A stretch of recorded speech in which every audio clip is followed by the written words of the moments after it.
All right, folks, we are live. Welcome to another episode of 10 Horse Money YouTube channel and Tuesday Night Live. And good to have Matt on here. He's been, it's funny. I reached out to Matt, like, I think it was Sunday or Monday. And I'm like, dude, you up for a live stream? And I didn't hear anything back. And then I listened to BTL on Monday and I'm like, well, geez, this guy's like doing like 100,000 things. So I was going to postpone it. And you're like, no, I'm good for it.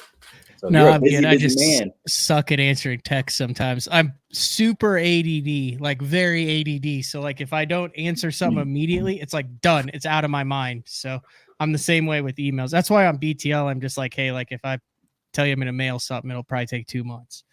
So yeah, I'm the same way.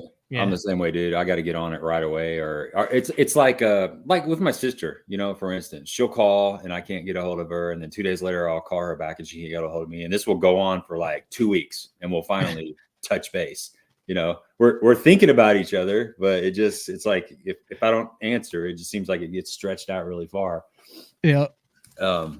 So I want to make a few announcements before we get into some of the topics for tonight. First of all, Eric Prey. Longtime guide on Table Rock Lake.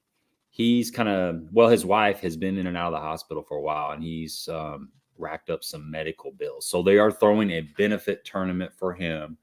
It's going to be May 11th, Moonshine Beach at Table Rock Lake. If you want more information on this, go to the Oak Outdoors fishing page on Facebook. We've had Eric on here several times. He's a really good dude. He's with the Jewel Fishing Pro staff and just an all-around great guy. I mean, probably some of you guys on here have been out on the boat with Eric. He's been doing it for quite some time. So if you're looking for something to fish that weekend, it's no better cause than jumping in one of these benefit tournaments. Instead of donating your money to Major League Fishing, just donate it to a good worthy cause, because we all donate most of the time. That's just how fishing is. May 11th on Table Rock too is like, you will come in with a limit. May 11th on Table Rock. Like that is a prime time to catch a lot of fish. Yeah. You could pretty much go out with a Ned rig and a drop shot and just fish out in like 12 foot of water and probably just blindfold, hit a bank, drop the trolling motor and just parallel the bank and you'll catch fish. Yeah, for real. That's my favorite. Late April, early to mid May is my favorite time on Table Rock. You can do whatever the heck you want. You want to throw a glide bait, you'll have the spots come up and just destroy it. You can do whatever you want. Yeah, it's a really cool lake. I wish I lived a little bit closer. It's about a 5-hour drive for me, but you can, like you said, you can do most of the year. You can do whatever you want. You can get out there and plink a jig head minnow at them over 80 foot of water, or you can run all the way up one of the rivers and find some stain water most of the time, and kind of like everything in between. You got docks for those that like to fish docks, and you've got standing timber, and you just got just a little bit of everything on the lake. It's a pretty cool system. Another thing, just want to give a shout out to Andrew Norby, 63 pounds in the MLF Invitational on Kentucky Lake. Kentucky Lake, guys, it's back, man. I mean, it's not fully back. It needs a little bit of grass, I think, to get the largemouth going, just kick that largemouth game up a little bit. But considering where it was like 4 or 5 years ago, if you look at the weights, it was unbelievable. There were several bags over 20 pounds, and that's 63 for 3 days. So that's 21 pound average. And it was actually a pretty good tournament as far as it being close. You got to look at a lot of back of the heads because people were looking at them on the electronics while they're spawning. That's just the world we live in nowadays. But the weights are really tight, which is really kind of cool. Dakota Eber, I thought he was going to pull it off, and Norby was right in there. There were several local anglers. Jake Lawrence, he had, I think, a top 20. He was kind of disappointed because he was kind of my hands-on favorite to win it because he's been dominating down there.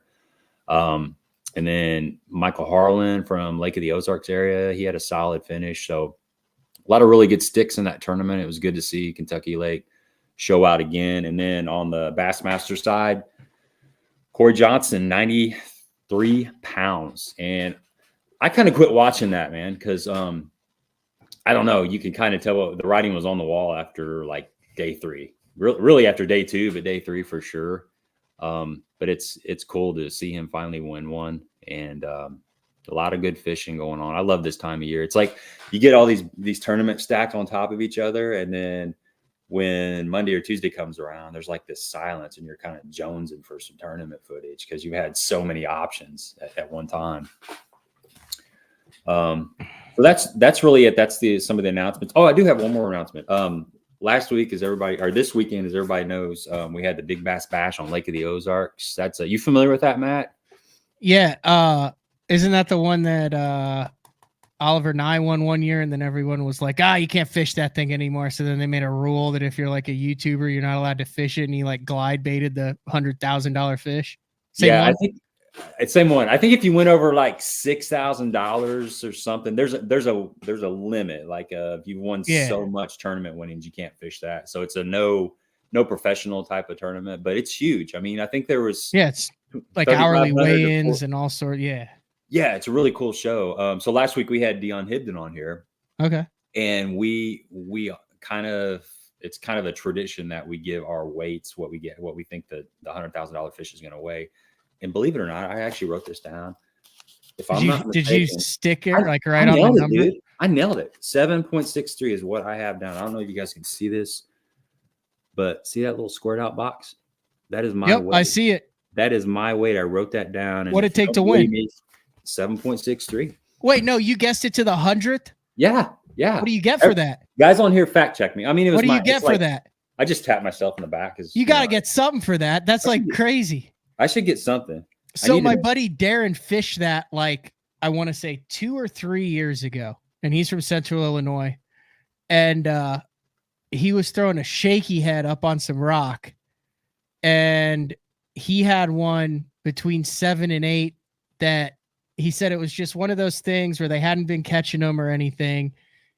And he thought he was in the rock, and he popped it, and he wasn't in the rock. And then he realized he wasn't in the rock, and he reeled down on it. And he said it was the biggest fish he's ever hooked. And it came up and jumped and threw a shaky head. And he's like 100%, $100,000 fish. Jesus. Like without a doubt, like by like a pound. Yeah. Still talks about it to this day. That's nuts. I fished it a few times. It's kind of like opening day at the trout park, though. I mean, I did it a couple times, and it's a little too much. Opening day at the trout park. I'd be there at 4 a.m. so I could have the primo spot at the Rock Springs Pond, and I'd have the assortment of like the power bait rainbow on the number 14 treble hook with 2 split shots. That was money. And then you just had to wait for the trout to swim around to your part of the pond. Like they made 2 laps. You had 2 rods. You'd catch your 5 and be done. You'd be back home by like 6:30 in the morning. Yeah, it's a good time, man. It's a good time. It's like an annual event for a lot of people. Not only the opening day of Trout Derby, but this Big Bass Bash. There's several guys they do it like it's a spring deal and a fall deal. So it's 2 times of the year where you got an excuse to get away and hang out with the guys and just do guy things. But man, people on here fact check me on that just to make sure I didn't like overinflate my ego. But I'm pretty sure that was the weight, 7.63. I said a spinnerbait. I have no idea. I'm going to reach out. That's a big fish for Lake of the Ozarks, even in the spring. That's a monster. It had to be one of those short, like barrel looking ones. You know what I mean? Like not like I've never seen like a big long fish out of Lake of the Ozarks. They're always like just tanks. Yeah, it'd be probably a 23-inch fish, somewhere around there, just really, really fat, powerful. I don't know how it was caught. Second, yep.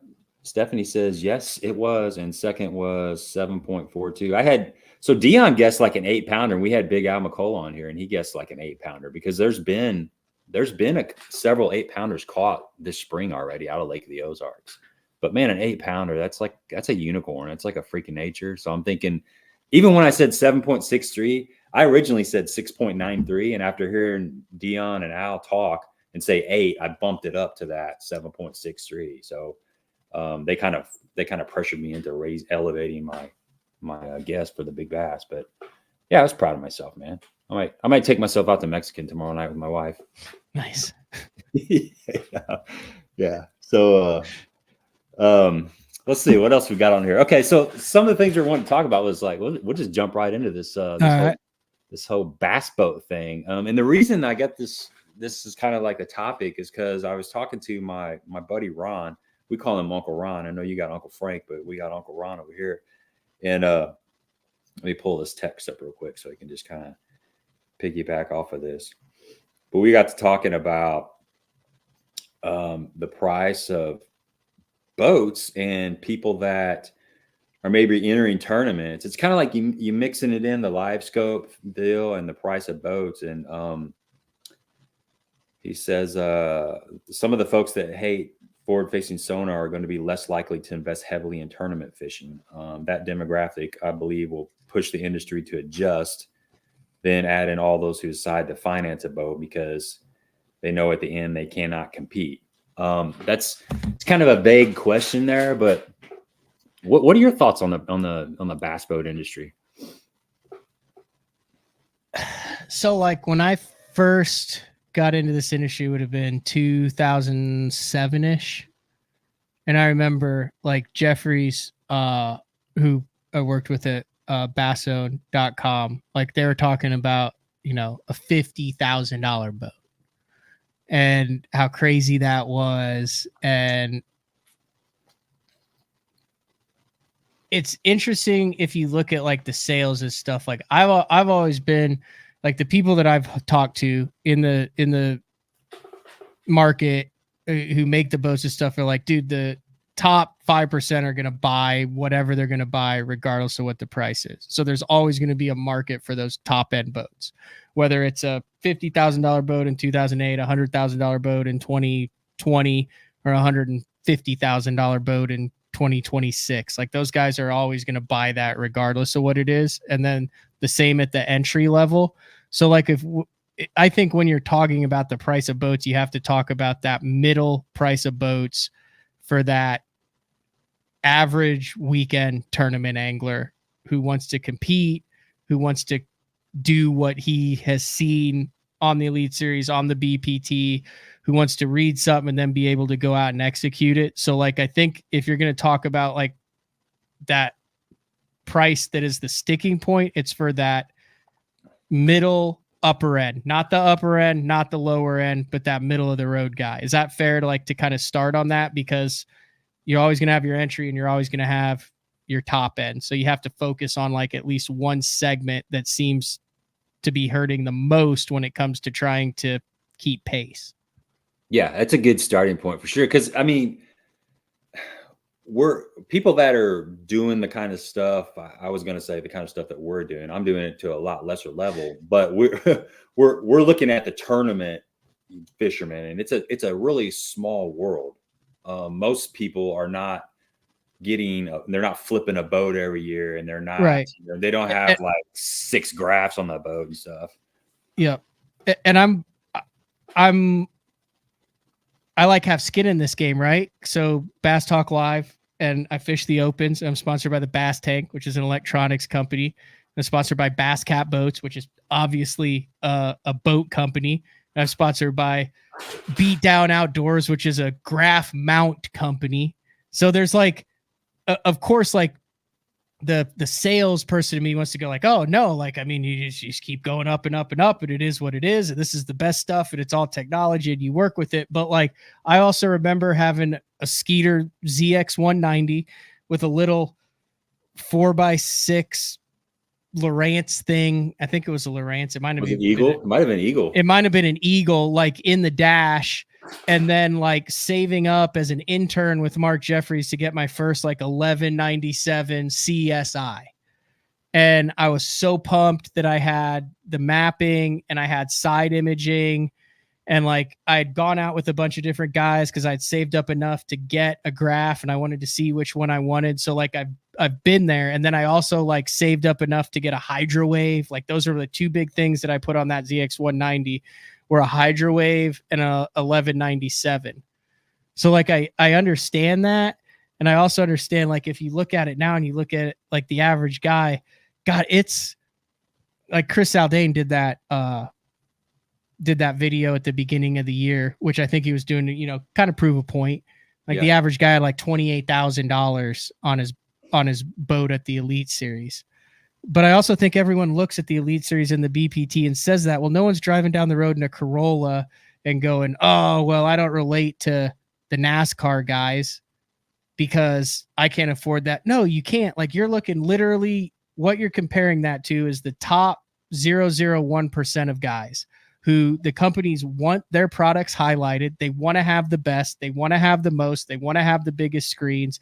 They want the absolute best to say, this is the pinnacle. This is what it is. This is what we sponsor our guys to be able to compete at the highest level for. It doesn't mean that you have to have that to compete. And I think that's where the disconnect is. There's a lot of guys who are saying, well, if they have that, then I think I need that. And then they're saying that I need to spend $30,000 to compete. Like, you are literally looking at such a small sliver of the actual population. Like, you're in my neck of the woods where I grew up. Like, there's a lot of single axle, 18.5-foot badass boats there, right? Like, I came down to Oklahoma and was like, dang, everybody has 2 axles and they're all 20 feet and they all have 225s on them back in the day. Like, it was a totally different, but like, that was where the juice was for that. So you don't have to have what you have at the top or say that you're getting priced out of it just because 99.9% of us can't afford what a guy who's on the Elite Series or the BPT is running. Yeah, 100%. There's a little bit of a rant there. That was a super rant. No, but it's something that I'm passionate about. Yeah. No, you nailed it, man. You summed it up greatly. That's exactly that makes total sense coming from where you're coming from. And I don't care whether it's forward-facing sonar or not. I mean, it's whether you have twin 1198s in 2010 and the side imaging transducer. It's whether you got 360 when 360 came out. It's whether you had the color graph when it went from the black and white. It's whether you had the actual graph with waypoints and trails on it when it went from the flasher. Like, I mean, it's always like that. Yeah, and there's people that have an automobile, a pimped out truck. Every year they get the new upgrade because it's got a bigger, LCD screen or whatever. And then there's people like me that own a vehicle for 20 years. I'll run it into the dirt, man. I mean, that's just... Dude, I'm the same way. I just literally traded in. I had 317,000 miles on a 2018 half ton, and I went through 3 transmissions, 3 starters, like everything. I just got a new truck for the first time. It's like a 2500 HD. But here's what I did. I didn't go the top end. I talked to a bunch of guys who have $150,000 trucks. And I said, what do you like about this? What do you like about that? What do you like about this? And then I said, not getting that, not doing that, not doing that, not doing that. Here's what my budget is. And then I worked within that. Yeah, exactly. Exactly. I mean, but I looked at the expensive trucks to see what I liked, what was important to me, what wasn't, just like you can do with the bass boats and the electronics. Yeah, but here's the deal. Once you get in that, once you allow yourself to get in that little cushy, loungy chair and I'll have all the stuff around you, you're more likely, in my opinion, to seek that out the next time you make that purchase. It's like, it's kind of like, don't drive a Cadillac unless you're going to buy it. Once you get in there and you see it. I'm not saying everybody's like that, but if you they're like, hey, do you want to drive the AT4? Do you want to drive that? I'm like, no, I'll stick with I started with the custom. I was like, I'll test drive the LT and the LTZ, like the other, like that's not even an option. Yeah. Like I got a bighorn. I got a Ram, right? Yep. They make there's several other steps above that. I stopped at the bighorn. That was enough for me. It had everything I needed and I'm completely happy. But if I would have went to the Longhorn, pimped out leather, leather ceiling, leather, whatever, I'd be in trouble because I think I would want that. I get spoiled. It's like leave me not into temptation type of deal, It is nice though. I mean, that stuff is really nice. My buddy has it's a newer Chevy that's got the 360 thing in the rear view mirror where you can see all around the vehicle. It's crazy. It's just crazy. I got that. That was like, it's really cool. Yeah. Yeah. I didn't even realize that's what was going on for quite a while when I went fishing with him last year. I wasn't really paying attention and I started looking at it and analyzing it. I'm like, what? I don't know how they put the camera up there. I literally don't know how that works. Yeah. It's amazing. It's like it is a drone footage or something. Anyway, we're off topic, but the third time I went to hook it up, I backed the thing up and there was like a little ledge and then I gunned it, dented the back bumper. You got to get that out of the way, man. Oh, so bitter. It's better than a shopping cart at Walmart. That's what happened to me with my car. A brand new car. Well, brand new to me car. And like 3 weeks after I had it, I come out and there's a nice little dent in the front quarter panel of my car. And of course, there was no note, Yeah, no. It'd be nice to somebody just say sorry. Not expecting a phone number or insurance card or anything, but Yeah. So back years ago, like I remember having a black and white graph, you know, it was like the color, and this is like a 5-inch graph. Color was like the next step. That's up. probably this. We probably had the same one. Yeah. Came standard with the boat. Mm-hmm. Yeah, that was going on. You had the mapping and stuff on it, but it wasn't like detailed at all. It was just like the little graph that was on the side. It was horrible. Built in. Horrible. But there's a ton back to what we originally got to talking about. There is a ton of like 5, 6, 7-year-old boats that are still in great condition, and the price is, I don't know, I want to say around that $40,000 to $50,000 range, that's still a lot of money. I mean, that's still a lot of money. Oh yeah. But you don't have to spend $100,000 to get a really, really good quality boat. So I was on with Frank right before this, and I said, Frank, I'm going on 10 horse Monty. So we're going to talk a little bit about like boat prices. I said, what year is your Legend? And he goes, 2009. Yeah. And I said, 2009. So I said, you got a 15-year-old boat.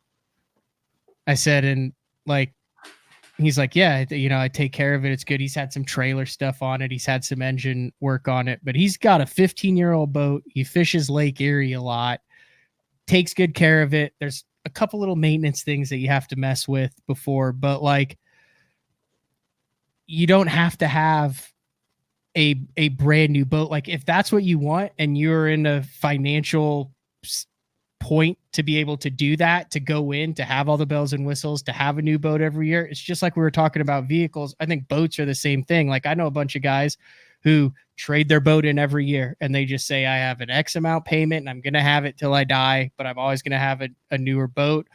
I also know guys, you know, we're champion neck of the woods. We grew up like that, like guys who have had the same champion for 20 years, 25 years, and they'll recarpet it every 10 years, or they'll be like, in 2 years, I'm going to get new seats, or they'll work on it, or, you know, get it, you know, fixed and worked on.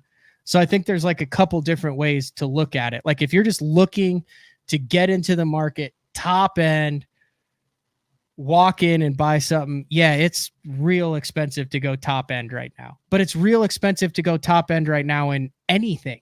You go buy a computer at an electronics store, you buy a vehicle at a vehicle, like any of that stuff right now. If you just look at the country and the world and you want to go balls to the wall, is not cheap in any arena. Yeah. I mean, we just built a home last year. It's not a good time to build a home. It's everything. Like you said, everything is just elevated. Somebody said, was that an Eagle that I had? Yeah, I'm pretty sure it was an old Eagle. I bet we had the same thing. Yeah. And there's a lot of, what's up, JB? What's going Welcome on to the show, man. We're just talking. I've been listening. Talking the price of boats. I've been listening. There's a lot of those in our area. There's a lot of those kind of mid 2000 Rangers still running around. You know, because the Ranger was like, that was the deal. Yeah. And champions. Yeah, exactly. I remember that's how it is in Oklahoma. A ton of guys in that Oklahoma, like that Ozark area, it's kind of dripped down there. Like a lot of the 15, 20-year-old boats you see are like the Oklahoma or the champions. Yeah. Good platform. A lot of old Bass Cats too. A lot of guys who have like really good like Panteras and stuff like that. Old Cougars. I almost bought a Pantera 3 a long time ago. It would have been my first real glass boat. I had like a 17.5-foot Monarch fishing ski with a 115, but the Pantera 3, I was out at Lake Gerardo and there was a dude sitting on the boat ramp. He just pulled it out of the water. And I'm like, dude, what is that? That's fancy looking. And now you go back and look at it and you're like, it was a nice boat, but compared to what's out there now, it wasn't all that fancy. Yeah. So, well, hold on. You guys were talking about boat prices, and I've been watching on the way up. Matt, you fish college, right? Yes. Remember your first college tournament when you showed up and there was like one brand new Z9 Nitro out there in front of all the broke down trackers and, it's not like that anymore. Oh gosh, no. Like I remember the first college tournament I fished, it was like, we saw 3 matching Z9 Nitros. They were all brand new. And we're like, oh, to be like that kid. Yeah. Steve Mooey was fishing out of an inboard Ranger. Yep. Nice. Nice. Yeah, I do remember that. There were just a couple nice. It is crazy now, like how. But dude, you go to like a Texas Team Trail, or you go to a Triton Nichols in Oklahoma, or you go to an Alabama Bass Trail, or you go. It is nuts where that stuff where that money comes from. But those are all guys who like work, and if you work hard, you play hard, and you want to have that, then have at it. But I do like the college thing is crazy. Oh, absolutely. Like we thought we were big time in our 190 aluminum tracker with a 90 horse on it, you know, whipping across the lake at like 42.5 mile an hour. Thought we were big timing. So, well, yeah, the college scene and the high school scene. But I mean, those are they got boat captains. But yeah, the college kids ripping around are nuts. I mean, $300,000-$400,000 rigs. Yeah, with the truck. Yeah, it's insane. You know, but we talk about all these big boats, and it makes me just appreciate my little 16-foot aluminum boat that I fish out of right now. You know, I fished. Paid for. I fished. I mean, I'm only going 21 miles an hour, right? So I'm kind of limited on my range. But I fished twice, and I filled up Monday on my way to the lake after fishing twice. I got a 3-gallon tank in there, and I put 1.63 gallons in the boat. Yeah, it takes me a while to get there. But we have small lakes. You've been around here, you know, everything's kind of small around here.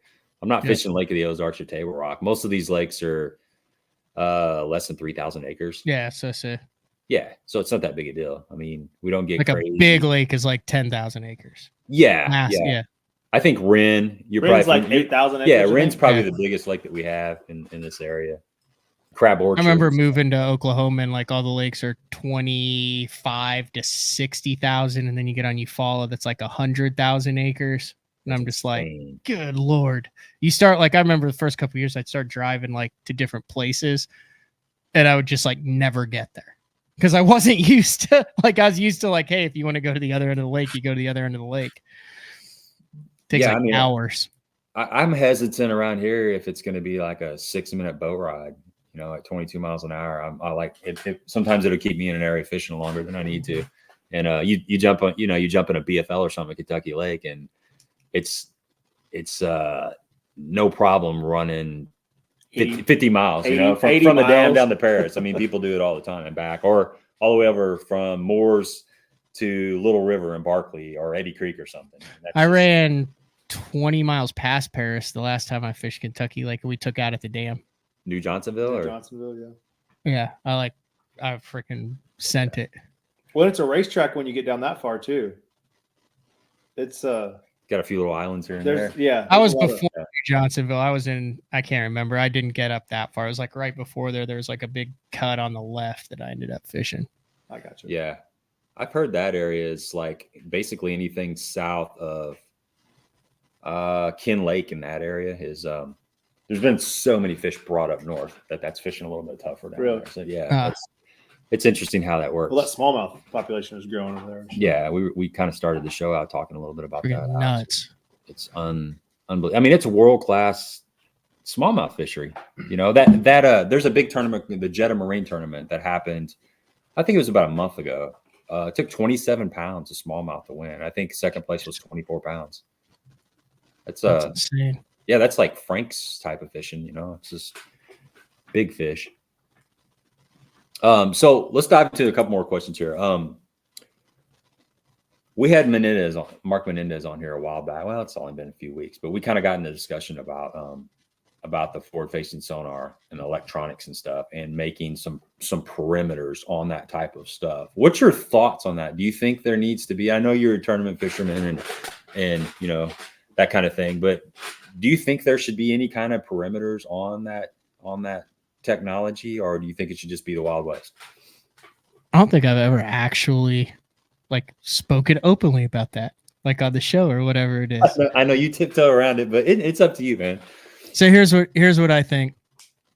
And this is, everybody has an opinion on this, right? So yeah, it's a hot topic. There's a billion different opinions out there, and all it is. So take it for what it's worth. But from what I've seen, and I've literally covered every single professional bass tournament since 2008 through 2012 24. Fished the Opens for the last 5 years, Toyotas before that. You have to be careful when you put limitations on anything. That being said, I think you also cannot have top level competition without limitations, because the best will always do whatever they think they can do within the rules to gain an advantage and succeed. That's why there's horsepower regulations. That's why they changed the golf ball. That's why they've lengthened golf courses. That's why they have driver head limitations. All this stuff that you've heard. I mean, everyone's made these points already. To make it very cut and dry, and I think non-controversial, I think there 100% has to be a limitation on it. Not because I am anti-forward-facing sonar, not because I think it gives people an advantage, not because I think people are professional anglers now, but they wouldn't be without forward-facing sonar, strictly because you've got a large section of the top anglers, and it trickles down to the Opens, to the Invitationals, to the Toyota Series, to the BFL. It's a top-down deal to where there's massive FOMO right now. And I think all of us, from the best live scoper to the guy who hates it the absolute worst, this would be a better scenario if it came out and they said, here's where it is, here's where the line is, here's what you can do. You can do anything below it, but this is the maximum. Now I'm not sitting there working with my electronic sponsors and boat sponsors and all this going, okay, well, do I need the 62 in perspective and then the 34 in forward? But what about when we go up north and I want the 62 in forward? But what about when we're going to Logan Martin and I'm going to be looking for bait balls? Do I need the deucers off the back because then I'll be able to find those fish a lot easier? Or what about the sniper pole on the side in case they're under docks on the brush? If they say you can have 48 inches of screen, configure it however you want, with an X amount of height limit on the front deck when the graph is in running mode for safety, and you can have one forward-facing transducer on your vessel, or they say 3 forward-facing transducers, or they say 100 inches. There just needs to be a maximum on it. And I think that's what Bass is trying to do with the tech committee that they have put together this year. But there has to be a ceiling, because all those guys will go right up to that ceiling, except for the few, you know, like a John Cox or a Bill Lowen or something like that, who are comfortable with what they've always done. But as long as you have a ceiling, as long as you have, this is what is allowed and what it is, everybody can get up to it then, and everybody can be at the same level. And then there's no more worry about this FOMO of, am I missing out? Do I need more transducers? Do I need a 22-inch screen instead of a 16-inch screen? That's the biggest thing right now. There's no rules, so the sky's the limit. So there is no way you can say, all right, this is where we're at. Yeah, I agree with that.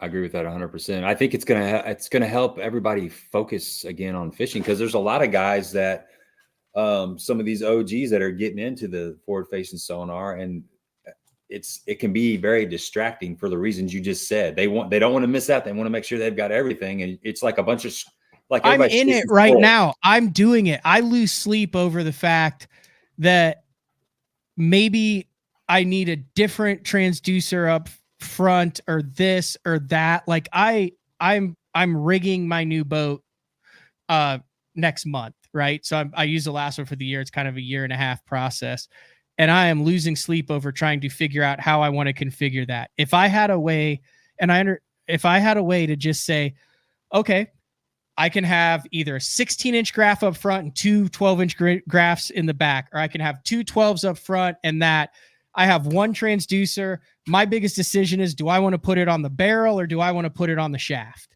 Like, right.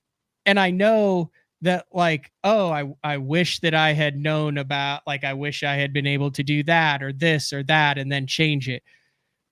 Here's where it gets. Everyone wants instant gratification. They want the problem fixed right now. I give Bass and MLF credit, primarily Bass, because they're the ones who came out with the tech committee, who basically said, Wild West this year, we're going to evaluate it. I had Gene Gilliland that sat across from me right here. He is part of the tech committee. And he said, we know what every battery is being run on the Elite Series, every trolling motor, every transducer, forward facing, down, 360, how many they have, where they're mounted, why they're mounted there, how much they were used. We're talking to these guys after every single tournament. I think there was a snap judgment made about the Alabama rig in 2011 when everyone came out and said, well, why the hell will we ever need a jerk bait? Will we ever need a swim bait again? Everyone's just going to throw an Alabama rig 100% of the time.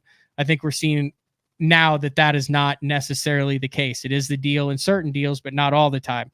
I credit Bass for saying, hey, we're going to take in all of this information. We're going to sit back. We're going to listen to our anglers. We're going to see how it impacts our numbers, our views, because they're a for-profit organization. We're going to take this during the off season. Then we're going to make a ruling on this prior to next season to allow these guys time to either adjust or not adjust based on what we come out with. Yeah. And another thing, these elite pros are, I don't want to say mentors, they're heroes, they're idols to some of these high schoolers and these college age guys that are getting into it. And they're looking at what they have on their boat and they're thinking, that's what I need to compete.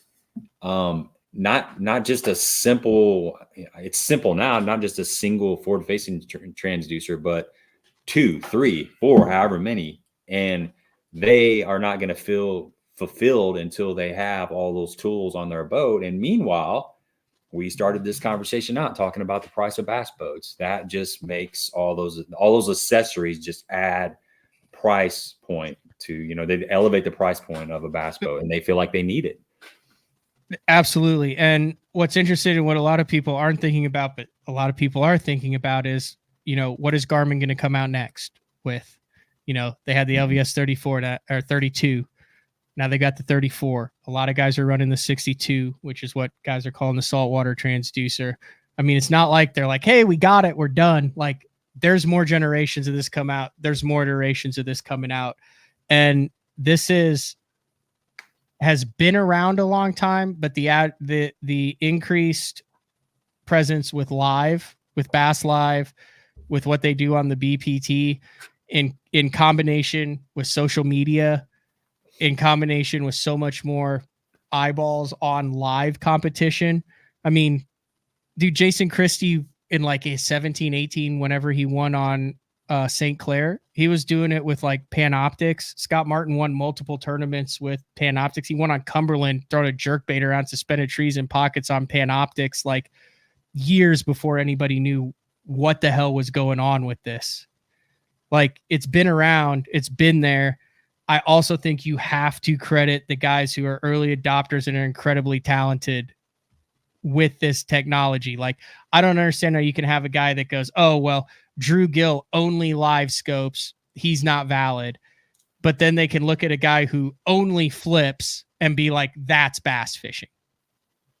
That's where I see the disconnect. And it's not whether it's good or bad. It's just, how do you put a subjective value on different techniques based on what you like or don't like? Like, I bitch about the Carolina rig all the time on BTL, but like, deep down, do I hold it? Like, do I hold it against you guys if you guys go out and catch 30 pounds on a Carolina rig? I'm like, no, I wish I understood the power of a Carolina rig. And if it was that important to me and I was getting my butt kicked that consistently by it, I would go out and Carolina rig every day. Well, I think a lot of it's like the bitch or the complaint about it is the money aspect of everything on this. Yeah. Where it's not, I can go out and learn to flip if I spend 10,000 hours flipping, and I can be as good as Denny Brower if I spend that much time flipping. But I can't do that because I don't have, it's that justification of spending an extra 10 grand on electronics for my boat to be as good as them. Which you don't need to spend the $10,000 on your boat, because I was thinking back like a year and a half ago, Matt, you had one 9-inch Garmin graph on your boat. Yep. And you dang near made the Elite Series. Yeah. So why you gotta bring up the past, man? I'm sorry. That was a good year. I remember those years. But here's another thing though. Just because you do spend $10,000 on that stuff, don't mean you won't be good at it. It doesn't mean you're going to be Drew Gill. But you could also look at it and be like, well, Gabe can't make a 60-mile run. But Jim, who has a 250 horsepower motor, made the 60-mile run and caught a 25-pound bag. Mm-hmm. Now, you see what I'm saying? Like that's that's technology right there. Yeah. Yeah. But like you talked about with putting perimeters on things, everybody, 250 is the max on the horsepower. So there's a range restriction. I will say this is also new. So like, have you guys walked around a Walmart recently? You can get a 55-inch freaking TV for $300 now. Yeah, it's crazy. You do that 10 years ago.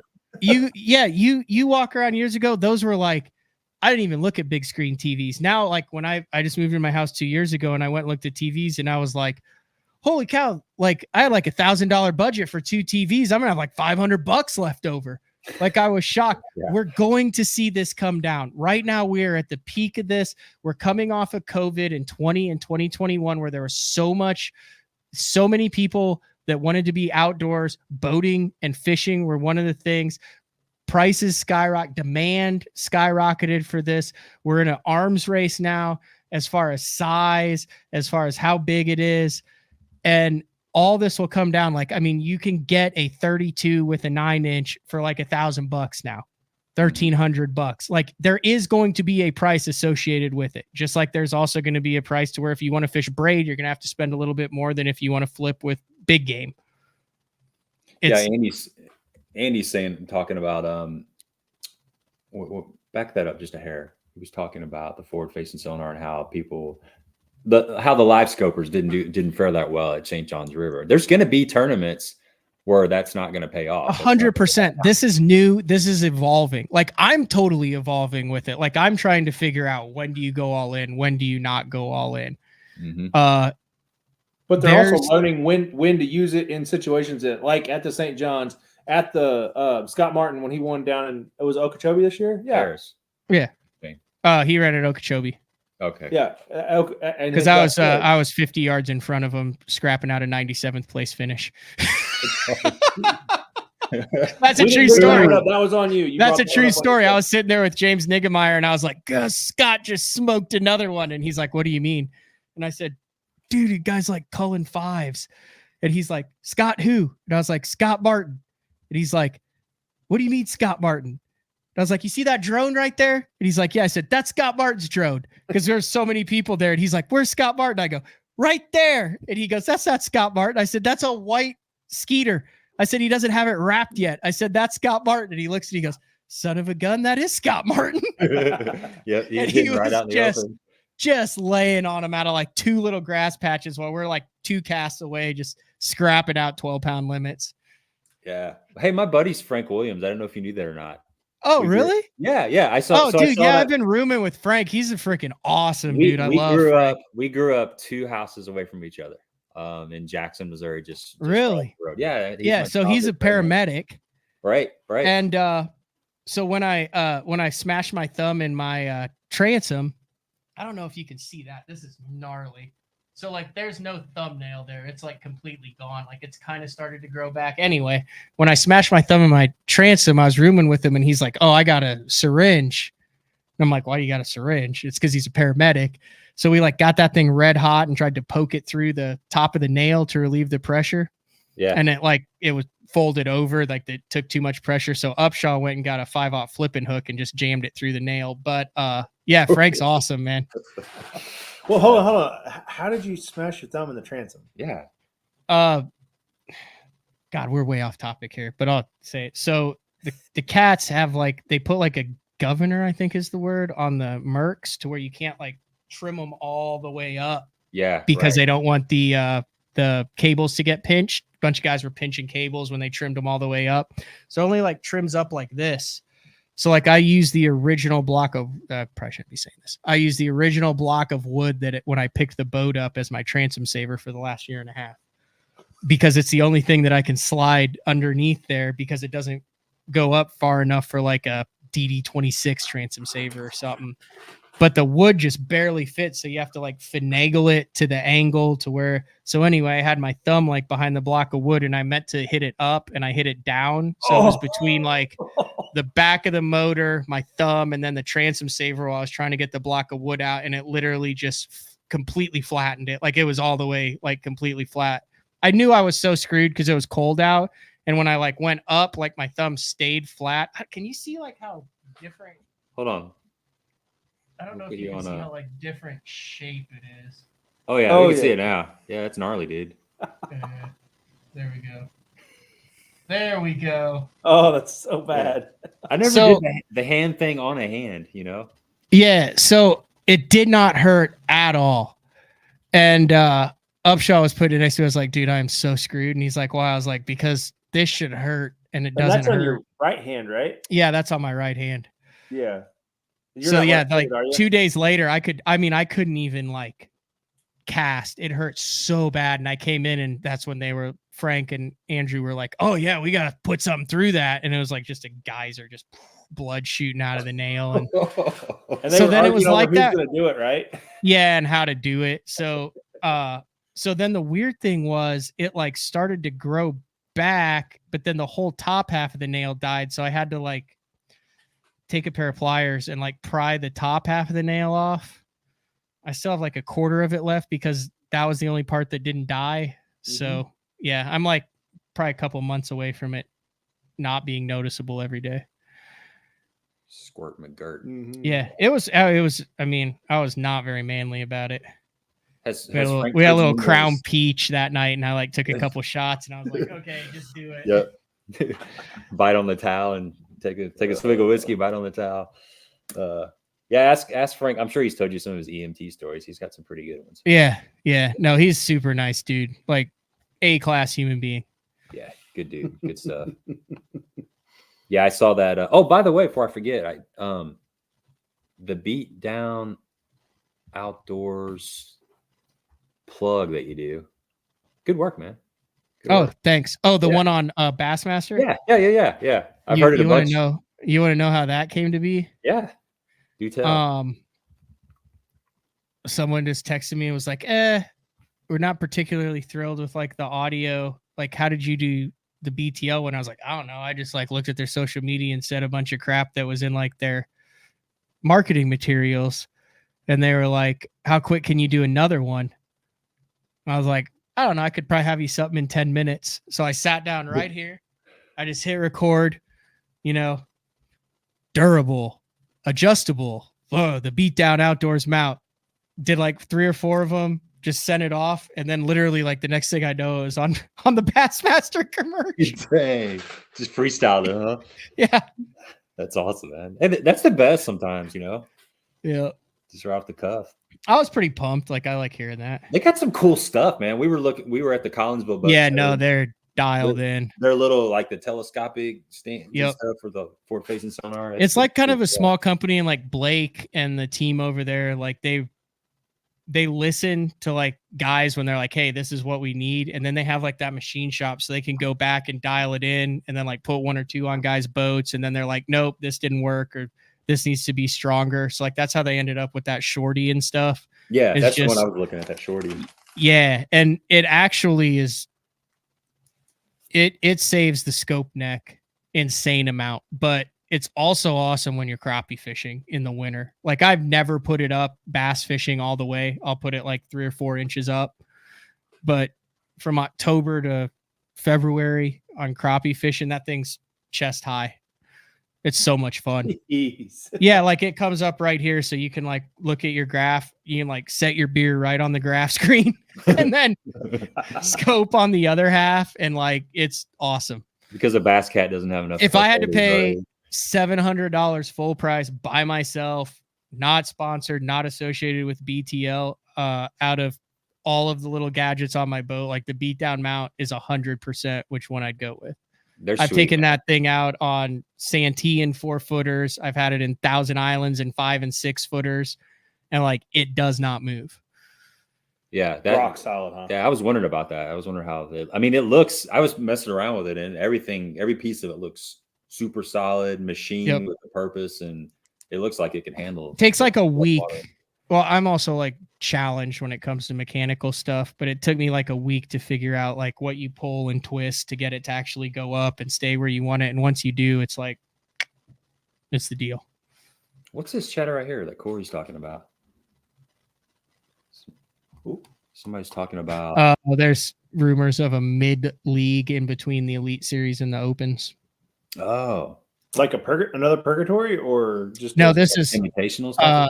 This would be more like invitationals level type stuff where you qualify either through your. Now this is all hypothetical, and there's absolutely zero firm, concrete evidence that this is going to happen. Right. We're just speculating. This is just. But there's some chatter Tuesday about night speculation. this. Yeah, that it would basically kind of give a landing spot for anglers who have like you take a Randall Tharp, and now the dude's got to go fish against like 230 open guys and all that stuff. Like, it would be nice if there was like a place where the Elite Series guys who got kicked out had a softer landing spot where they were still fishing for $6,000 to $8,000 checks in a smaller field.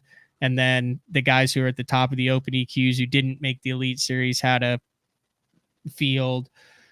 FS1 potentially might be looking for some more dollars. Like, I think it makes sense. It's been talked about since I've started fishing the Opens, which is like 4 years ago now, 4 or 5 years ago. But it would just be a higher entry fee with a better payout. Instead of paying 45 out of 230, they'd pay, 40 out of 150, guaranteed TV for each of the events, run it in kind of coordination with some of the Elite Series. And then you could also have guys that would qualify for that league based on their accomplishments on FLW and MLF if they wanted to come over. Would they be able to qualify? I don't know. We're speculating. You think they would be able to qualify for the Elite Series through that? Yeah, this is where the Elite Series qualifiers would come from then. Okay. All of them? I don't know. Majority of them. I still would like to see. I still think if they do keep the Opens, I still think like an Angler of the Year in the Opens and the Bass Nation champion should still get the opportunity to fish the Elite Series just because of how difficult that is. I got you. Here's somebody talking about the co-angling. Man, here's another. We're just kind of spitballing random topics out tonight, but the co-angling live scope deal. I mean, there's some divisions. There's been a downturn in co-angling based off of what they think the boater is going to be doing. I mean, it definitely applies. I mean, I fished Table Rock Lake this winter. And the guy I drew was looking at it a little bit, but we were still fishing for the most part, kind of traditional deep jigs. And I did flip a Demiki rig off the back of the boat and caught a keeper doing that. But I know a lot of people were out fishing deep, fishing suspended fish, bait balls. And the guy in the back of the boat was kind of just hung out to dry. And I know it's been a hot topic. What's your thoughts on that? Are you seeing any like downturn in the co-anglers if there's a tournament that's on? I've had more co-anglers catch big fish out of the back of my boat while I'm live scoping than I ever had before in my life. And there you go, folks. I'm very passionate about this topic. I would much rather be out in the middle with some guy doing donuts, because that means that there's feeding fish that are available for me to catch than a guy who's 6 feet off the bank paralleling it, or a guy who's bed fishing. 100%. The best co-anglers that I've had, and I fished with Sakai, who's like one of the best co-anglers. He's the Japanese dude who wears the New England Patriots hat, and he's won Opens and Toyota Series and all sorts of stuff in the past. I wanted to see how he did it. That is 100% a mindset. A good co-angler is going to catch fish no matter what. I do understand that you have to change your mentality and your game plan, just like you always have.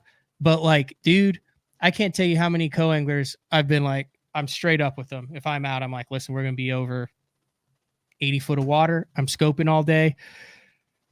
If I were you, I put on a 3/8 ounce jig head with a 3.3 Kitech, throw it as far as you can on a spinning rod. I'll tell you where most of the fish are, what depth they're in when we go out there. Count that sucker down and slow reel it. And if you do that for 8 hours and don't quit, you'll have 3.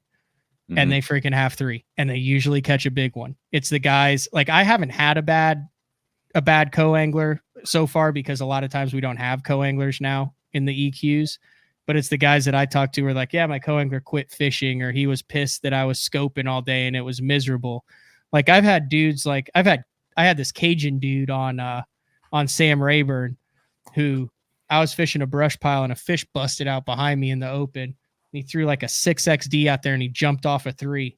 So I was like, all right, let's do that. So I spun around, set it out to 100 and started panning. And I was like, my God, there's balls of bait everywhere and there's fish. Well, he didn't freaking have anything like tied on for that at all. And I was like, this is what we're doing the rest of the day. And he's like, awesome. He's like, in the Cajun accent, I've never done this before. So got him hooked up. That was a terrible Cajun accent. I need something. Yeah. But I gave him a jerk bait. He had a small swim bait. He watched me for 5 or 10 minutes. I'm targeting individual bait balls with 3 or 4 fish around him, getting them on the leash, bringing them in and stuff. I said, dude, what I realized he was doing was he was watching me. He was paralleling me 30 feet to the left. Dude, the guy had a limit of fish, had a blast at it, caught a bunch of fish just like me. Like he listened to it. He was open to it. If you're closed-minded to it, you're going, great. I wish I'd never made that cast because now my guy has me out in the middle of freaking nowhere and we're on Sam Rayburn chasing friggin' schoolers instead of up on the bank throwing a frog. Like that's just a positive attitude that it works out. Like you can make yourself believe you're getting screwed in any situation. Like I don't know a single boater like in the opens or where there's that, where if I'm on a brush pile, like I don't want you casting up there. Now there's different situations where it's big, but if I have a direct cast or I'm up on a bank or flipping stumps, like, dude, I'd rather be out in the middle of nowhere casting a 2/8 Kitech on a 1/4 ounce or a 3/8 ounce jig head than flip a stump when I'm 5 feet away from a bank that a guy just hit with a jig 4 times and then washed out with his trolling motor as he goes past it. Yeah, I agree. Who was that guy down in Kentucky Lake? Drew Boggs? Drew Boggs. I fished behind him and I thought I was a good flipper. And he didn't miss a stump. Yeah, he's a vacuum cleaner. And I mean, he caught everything. And you don't have no chance behind him. 0 chance to catch anything because there's one little brush pile. He's like, I'll give you first shot on this one. And I guarantee you that he knew that there wasn't a fish in there, hadn't been a fish in there ever. But he gave you one shot, made you feel good about yourself for the day. Well, he makes 6 or 7 flips. Oh, and everything. And then now where it does suck and where I do feel bad for co-anglers is during practice, because in my opinion, a good co-angler is there obviously to catch fish because you want to catch fish, you want to cash a check, you want to win, but your number one reason you're there is to learn. Right? Right. As is to learn and have a good time. And I do feel bad. Like if I've got a co in an open for 4 days and it's a scope tournament, especially if he knows what's up and he knows how to scope and has his own boat, like I'm really not fishing. I'm not catching fish. Mm-hmm. I'm trolling around looking for balls of bait out. Now you can say, yeah, you can definitely learn on that, on where I'm looking and how the fish are set up and all that. But you don't learn as much when you're in the back of the boat out in the middle of the lake on pelagic fish as you would breaking down and watching someone break down cover. You have to look at it differently as to like, if I'm behind, like I would love to spend 4 days out in the middle of the lake with Drew Gill because I'd love to be like, okay, why are you on this flat, or why are you in this section of the lake, or why did you start in this part of the creek? So you have to just look at it differently. But like once you're dialed in and you're trying to find fish, you're kind of just along for the boat ride then. Yeah, you're exactly right. I got to fish. So I'll give you just a couple pro code tips or whatever. And this is just piggybacking off of the co-anglers having issues with forward-facing sonar. Yeah, like you said, Matt, the worst guy to fish behind is somebody that's parallel on the bank with crankbait. You got nothing to fish, and it's really, really fast. I fished with guys that are fishing a single brush pile on the tip of a ledge, and you know exactly what's going on. You got 20 foot over here, 20 foot over here, and he's throwing up in 10 at the point of that bar. So that's a tough deal. But I got to fish with Travis Harriman, who fishes invitationals, Toyota series and stuff out of Arkansas at Table Rock earlier this year. And while we were practicing, my whole goal was to figure out how to catch fish behind somebody that was scoping without looking at the screen. So step one is create a line of communication with that boater. Ask them, how deep are the fish suspended? Are we around standing timber so you're not getting hung up all the time? And then if you know you're coming to that lake and you know that's a possibility, when you get time, get a few baits that you're comfortable with. Like if you think you're going to be throwing a 3.3 Kitech or 2.8 Kitech on a 1/4 ounce head, get out there and practice, and kind of get an idea of how fast that bait is falling. So, you know, if your boater says, hey, these fish are suspended heavy in like 30 foot of water, you got a pretty good idea within a couple feet, counting that bait down, whether it be a little ball head swim bait or an A-rig, whatever you think you're going to be throwing. Be comfortable with that. Be confident enough that you can stop that like 2 feet above where you think that you need it, and you will really catch fish. And know that you're around fish. You know, Travis told me he was catching them on the Demiki rig, and I was trying to catch them behind him. I'd catch a couple every once in a while, just blind casting.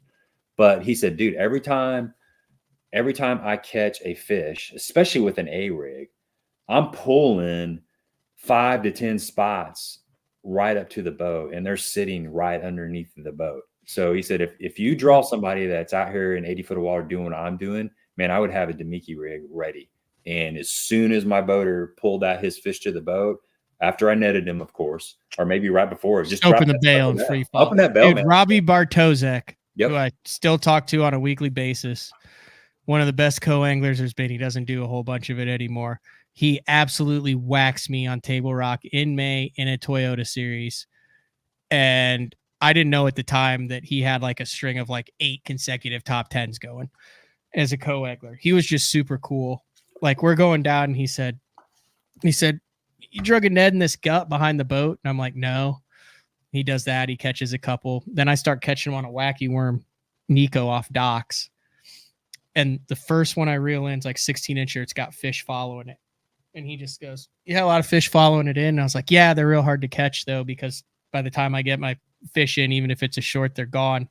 Dude, that guy would watch me flip docks, and every time I'd hook one, he'd do the same thing. He'd have the net. Dude, he just opened the bail. I would catch the 16-inchers. I had like 10.5 pounds the first day. He had almost 15 pounds. Dang. Behind me. And like I was hitting Robbie Bartozek. Okay, gotcha. I was like hitting very specific stuff. Like, right? Dude, he was like the best co-angler I've ever had. He like never made a cast. He literally like just opened his bail all day and had like 15 pounds on Table Rock because he was observant, because he understood what it was. Yeah.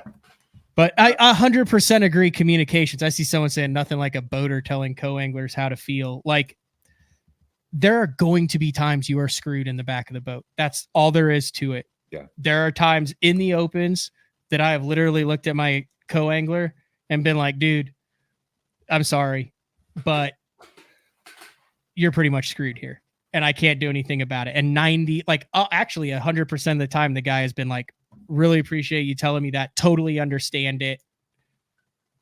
I understand that you're, trying to make the Elite Series. That's all good. I've also had like co-anglers who, like the co-angler, this last one at Santee Cooper was in like 8th after the first day. Dude's like fighting a 7-pounder while he apologizes for hooking it. And I'm like, dude, like you did nothing wrong. Like he was benefiting from me scoping, because I'm sitting here like trying to scope deep trees and look where the fish are. And the dude is like casting to nothing behind the boat, just fishing. I wasn't fishing. I was freaking scoping, looking at these trees, not even making casts. And he was just casting to where I wasn't fishing. And he had, 6 and a 4.5 and a 3. And then it got real bad because then he asked if I wanted the damn worm, which is never good when the co-angler asks if you want a worm. And then with an hour left, he stopped fishing after he called for a second time, and I only had 3. It was ugly, but it was awesome. His name was Nico. He fished for Bethel. I'm a big Nico fan. Heck yeah, man. Nico. So Matt, you see a lot of co-anglers and you're around a lot of co-anglers. Has anybody brought a live scope? Yeah, 100%. It's legal in the opens. There's guys that are fishing tournaments as co-anglers, bringing their own ice live scopes, setting them up on the back deck. 100% legal. No, No, there's only like 2 that are doing it right now. How are they doing it? They got a turret or something or what? Yep, they have a turret. You have an ice deal, and then you hold it like this. Like I was talking to one of my buddies. He's like, yeah, this boat rolled into the pocket. And I was like, sweet, camera boat. Co-angler with a live scope on his shoulder. Tosses it up on the back deck, throw the turret down, sten it, and then you use it on a hand deal and turn it around. The only problem with that is like when your guy's going like this and you've got a fish that's going like this, like it's hard to. Yeah. Is there any interference that way? I haven't had anyone do it yet. I would imagine, like, if you pull up to another boat, you get interference just from your transducers shining off of each other. Well, he's probably not going forward. You know, the guy in the front of the boat's got his sweeping forward. You're probably away from. I don't know. I haven't seen it like in action. I know there's a bunch of dudes in Oklahoma who run dual scopes in team tournaments and have no problem kick everyone's butt doing it. But gotcha. Like one on a turret and one on the trolling motor? No, like the co-angler has one on the back in the team tournaments, like on Grand. So they're dual scoping. The burning season's not going to let you off here. We got to throw this up here one more time. He said, did he ever stress the point that there is less co-anglers now? Yeah, there's a lot of less co-anglers now. Yeah. There you go. Yep. Bass also, I mean, neither organization does a great job with co-angler payouts. Or, to me, I've never been anti-co-angler. You can't find anywhere where I've anti-co-angler. I've had one bad co-angler experience in the hundreds of draws that I've ever had. I've more friends that I was in the boat with as co-anglers than I could imagine. I don't feel like I overly cater to my co-anglers. I do seem to have an inordinate amount of co-anglers kick my ass. That's on me. At least I'm around good fish. But I have not had negative co-angler experience, especially if I'm not like dialed in and on them. I want someone behind me. Yeah. The only time I'm going to have an issue with the co-angler catching a fish if he's blatantly catching a fish that I would have caught. That happened one time last year in an open, and it spun me out really bad, and I finished 140th in it. It happened one time at the James River, and we had a come to Jesus meeting, but it cost me a check. In all of my days, those are the only 2 times. And only one of them was the guy just a jerk. The other one was like, didn't understand where I was going with the boat next and ended up casting in front to a pole that I was about to cast to with the same bait and caught an 8-pounder. Jesus. Yeah. But it just spun me out for the whole day, which is on me, not on him. And then the rest of the day after, I was like, hey, dude, like, you got to let me hit these poles. He's like, never had an issue. Like, it wasn't even an issue. It was just bad communication on my part. I like co-anglers. I've had, as a co-angler, I've had a couple boaters that were just, I've had a couple boaters that 3. Jared just pointed one out. Yeah, I had 3. I have had 3 in all the days. I had one tell me that they didn't care. What about you? They didn't care if they caught the fish I was supposed to catch and that they zeroed the day before. They were going to cast wherever they thought they needed to catch a fish because they wanted to walk across the stage with their kid. And they had zeroed the day before, and I was in the top 10. How'd you handle that? Well, what happened was I was catching them flipping, but they were finicky, so I'd like miss them a lot, but you could flip back in and catch them. So like after the second time that they flipped back in while I was re-rigging my bait, I was like, you got to let me get an opportunity to catch that fish. And then it happened the very next time, and they went whack, and it ended up being a blue cat, thank God. And I was like, listen, this is not going to work. Like you can flip 360 degrees around the boat. Like, just don't flip that pole. I was flipping dock poles. And they're like, yeah, no, I'm going to continue to flip that dock pole. Oh, that's a long day, man. Is there any rule that says that they can't? No. But your feet is opens your feet have to be on the front deck or not? Yeah, so I have to fish off the front deck, and they have to fish the coast fish off the back deck. Can they cast if you're not on the front deck? I don't know. I think I'm assuming so. I think FLW's got a rule or something about that. Yeah. Huh.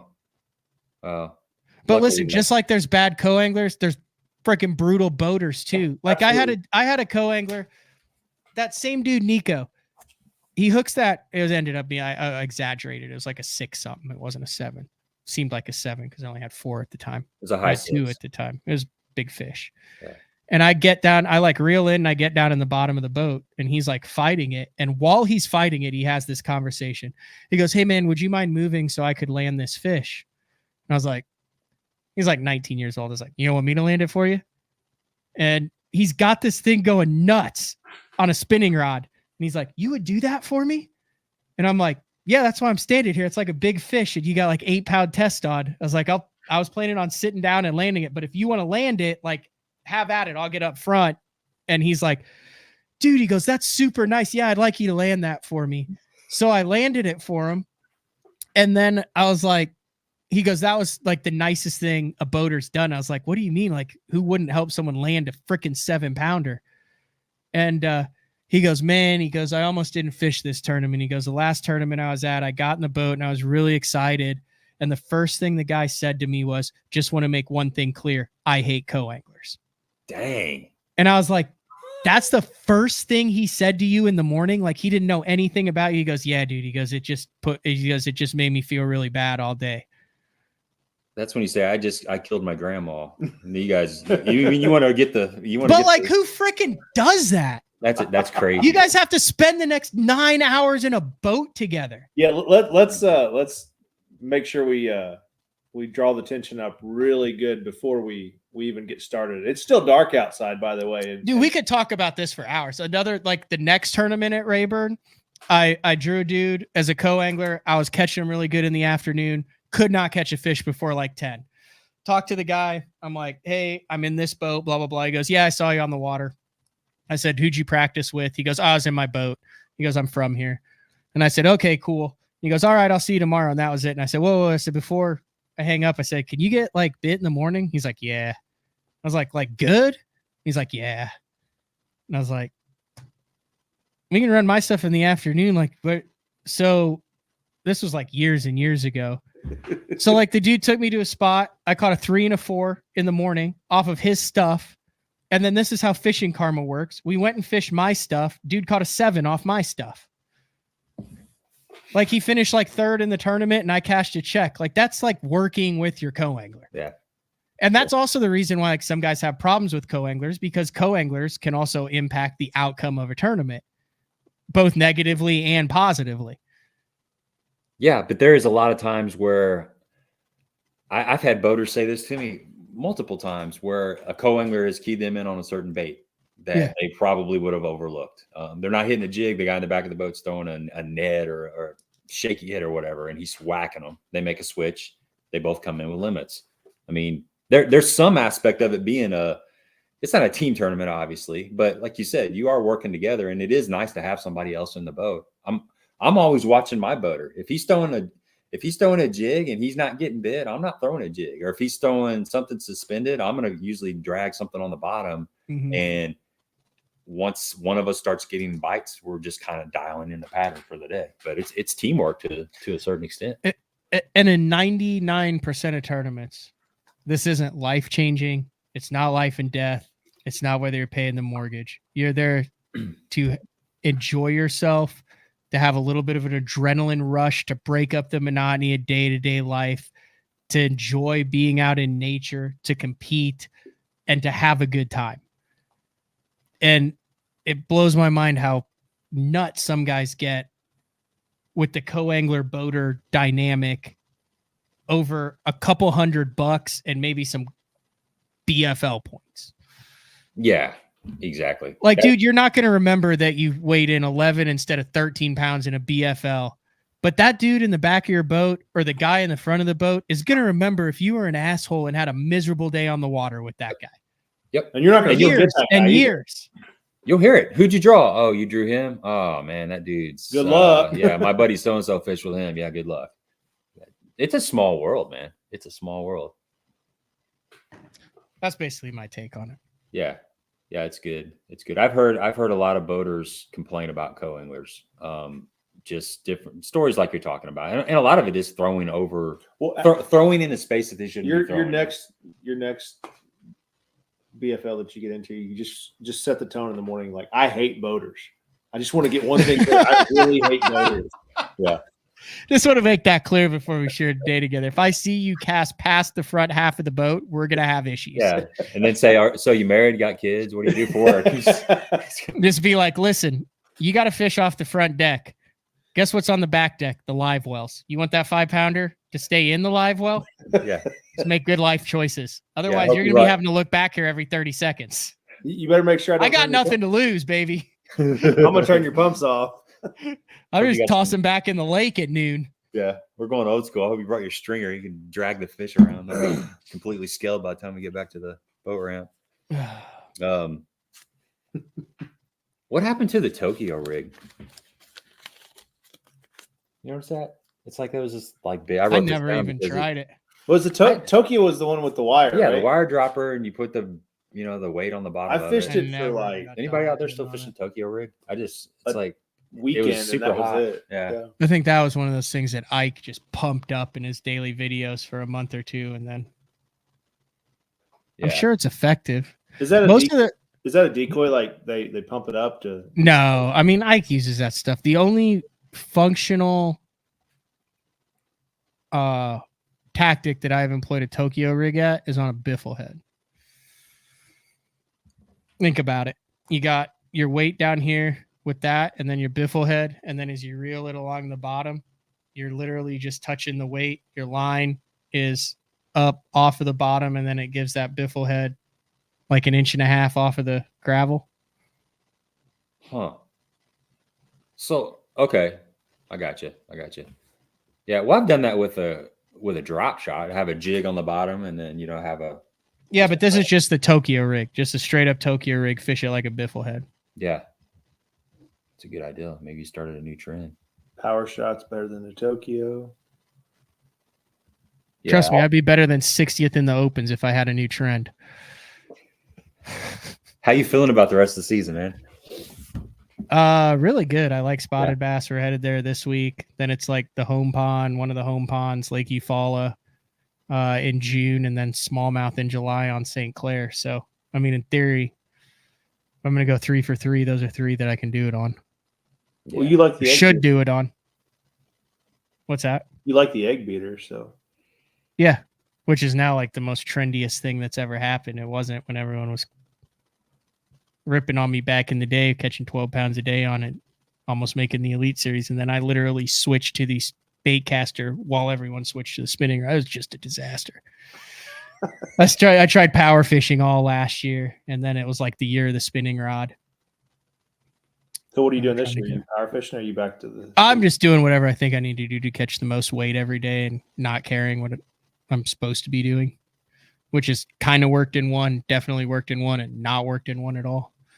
So I'm all over the board. But that's fishing for 99% of people. It's all over the board.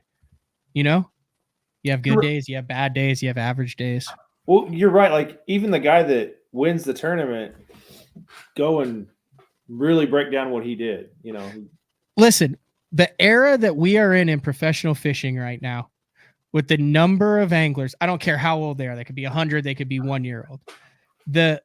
The era we are in right now with the number of anglers who are consistently racking out top 10 finishes every single tournament is unprecedented. Yeah. Unprecedented in the 65-year history of the sport. There have never been more consistent top 10 anglers than there are right now.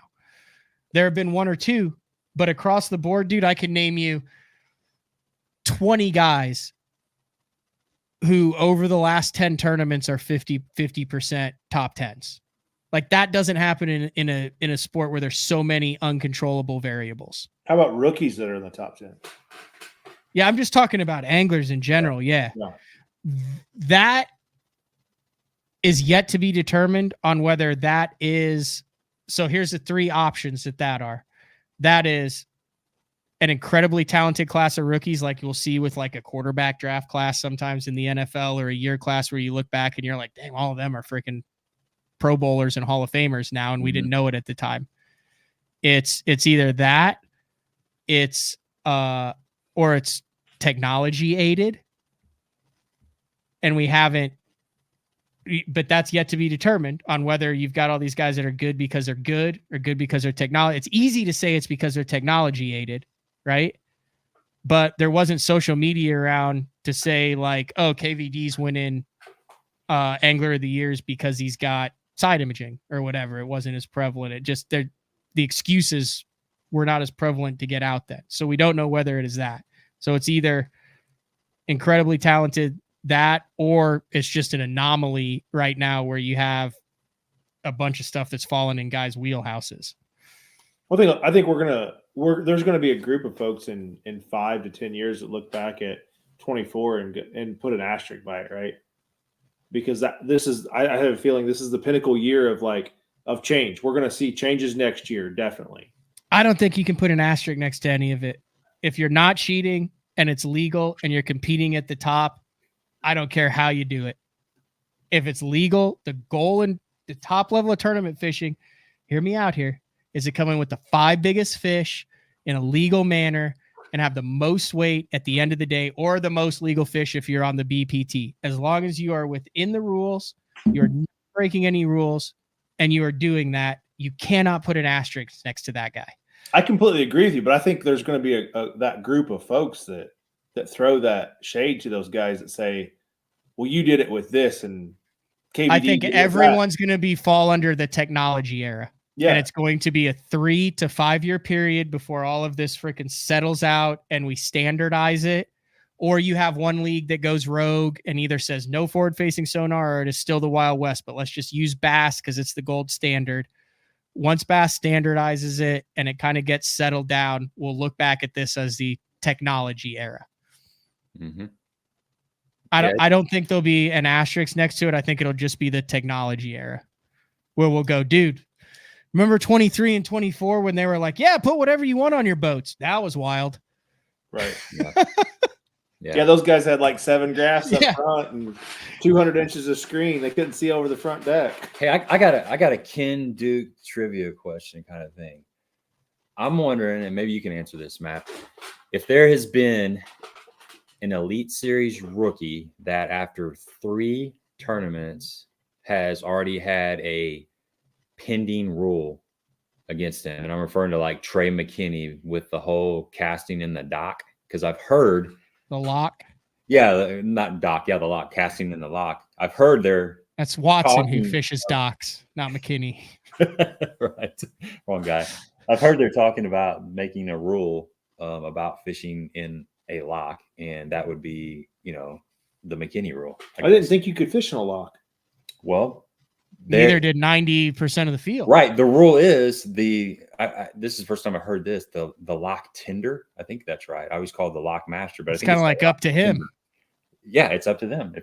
As long as it's not posted, I guess. But even then, maybe it's up to. And then it's not in the. I guess I missed this. So smoking him on a topwater in the lock, like while it filled up with water. He just locked back and forth all day.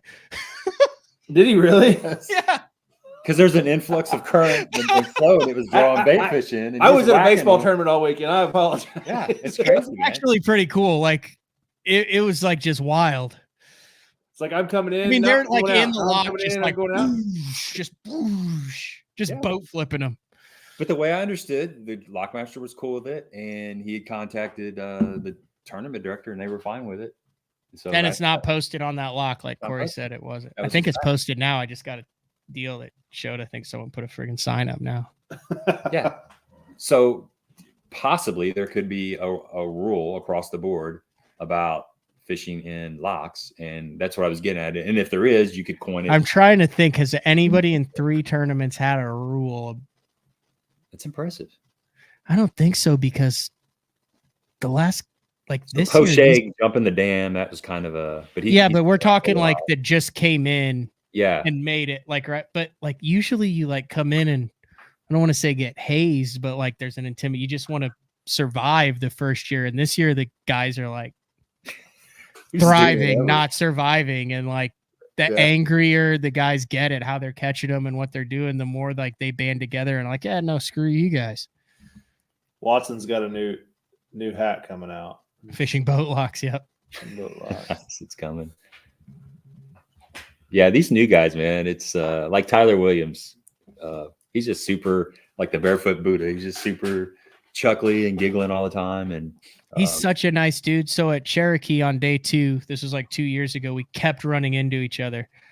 I probably should have run into him more in hindsight, because he's on the Elite Series and I'm not now. But we were at the dam at Cherokee, and it was on day 2, and we'd fished around each other like 5 tournaments over the last year and a half.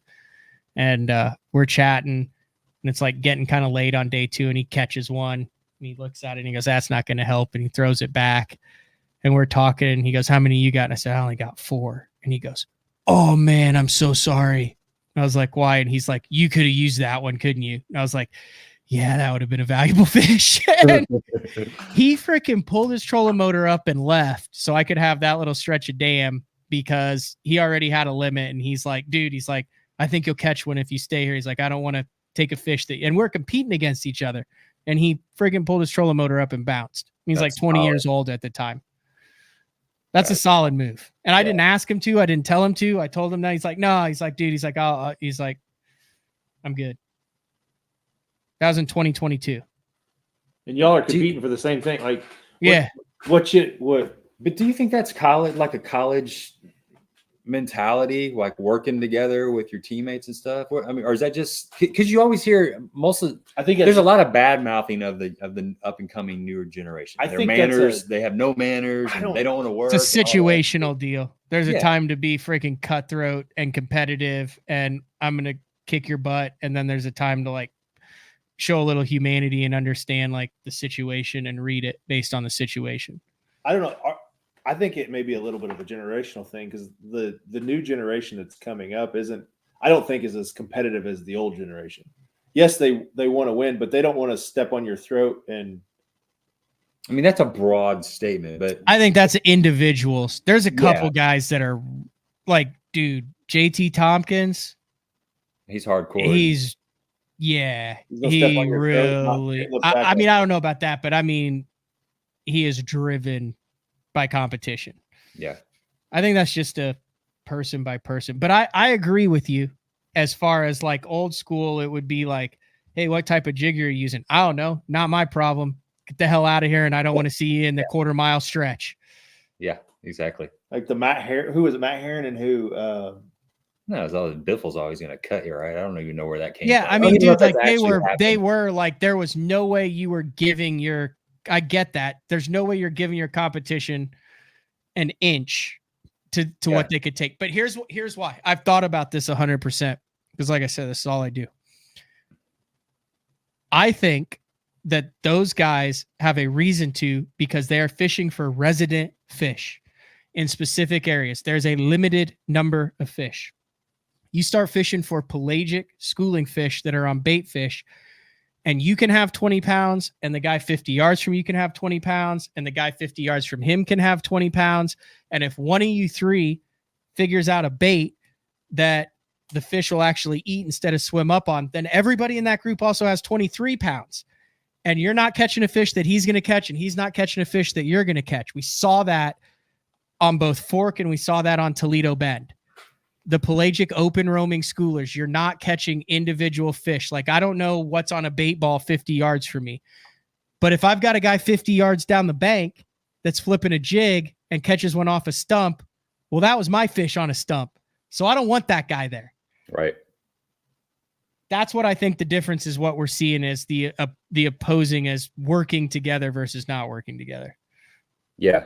And there's people, you can go to any lake, like these local lakes. There's guys that are just tight-lipped. They just don't talk. Yeah. They're not into the social media stuff. They don't watch YouTube. They're in their 50s and 60s and on up, and they've been catching them their whole life. And they're not going to tell you that they've got, a black and blue jig with a green pumpkin trailer on it. They're just not going to.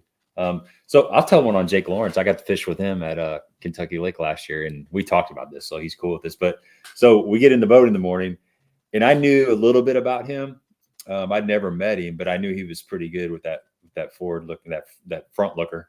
And so he had all like deep dive and crankbaits. And this is the fall time, on Kentucky Lake, the fish get up on those bars. A lot of times it's a shallow deal. It's been a shallower deal for the most part ever since the Asian carp thing happened anyway. But so he's got like he's got all these random like deeper ledge stuff, like 10XD and a big O like Mega Dog or whatever, just big nasty stuff. He might have had a jerky jig, like a 9-inch jerky. Yeah, just the ledge stuff. And he had all these heavy duty bait cat. You know, he had a lot of 15-pound, look like 20-pound line on there, maybe even big game. I don't know, but it was like the heavy duty stuff.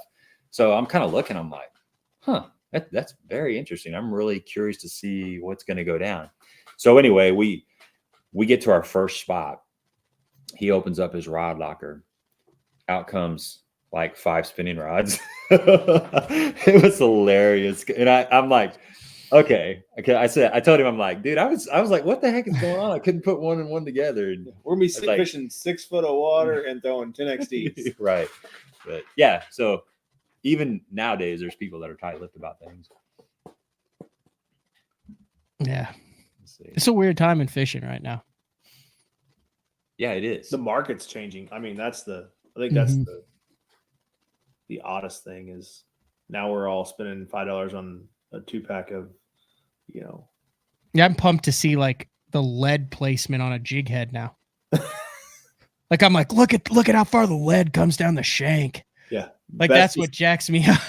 Best to show at ICAST, new lead jig head. Yes. Yeah. So I mean, like literally I've had this conversation where we're grown ass men and we're sitting around on the side of the boat going, look at how my minnow wiggles. And then another guy goes, no, look at my minnow. It wiggles better. And then all of us will go, ooh, that minnow wiggles the best. Like that's a conversation that's actually happened in the past month. Yeah. Bunch of I mean, before it was whose worm was the biggest. So, I mean, yeah, or the tail on the worm. How it fell. Mm-hmm. What is there anything out there new that you've not necessarily that you're catching fish behind people on, but any kind of new technique? Because I was thinking like Matt Steffen, you know, core tackle, Johnny Schultz. They're coming up with some kind of cool stuff, like that new wacky rig deal they got with the screw lock on it, and of course the hover rig and the Ozark rig. Actually, that Ozark rig's pretty bad. I caught some fish on that a couple weeks ago. But any kind of new stuff that you're seeing out there? Not really. I mean, anything that's new is probably Kouya, Fujita, and a lot of that stuff. Like, dude, there's the world right now in fishing is so fast with so much live and so much social media that there is like the live stuff really makes it hard to have something under your hat. Like, I mean, you can have a secret bait if you don't mind finishing 60th every week. You know what I mean? But like anything that's anything that's top 10, like you can't hide that from a live camera. Yeah, that's true. Like there's a couple different like little minnows and there's a couple different things that he's doing that I've heard at least like, oh, like you haven't seen it. But then like he's on live one week and then like the 30-pound braid or the short rod or the Sakamata shad or any of this stuff, like the jig head, all that. Like, I mean, dude, it's so rapidly available. Yeah.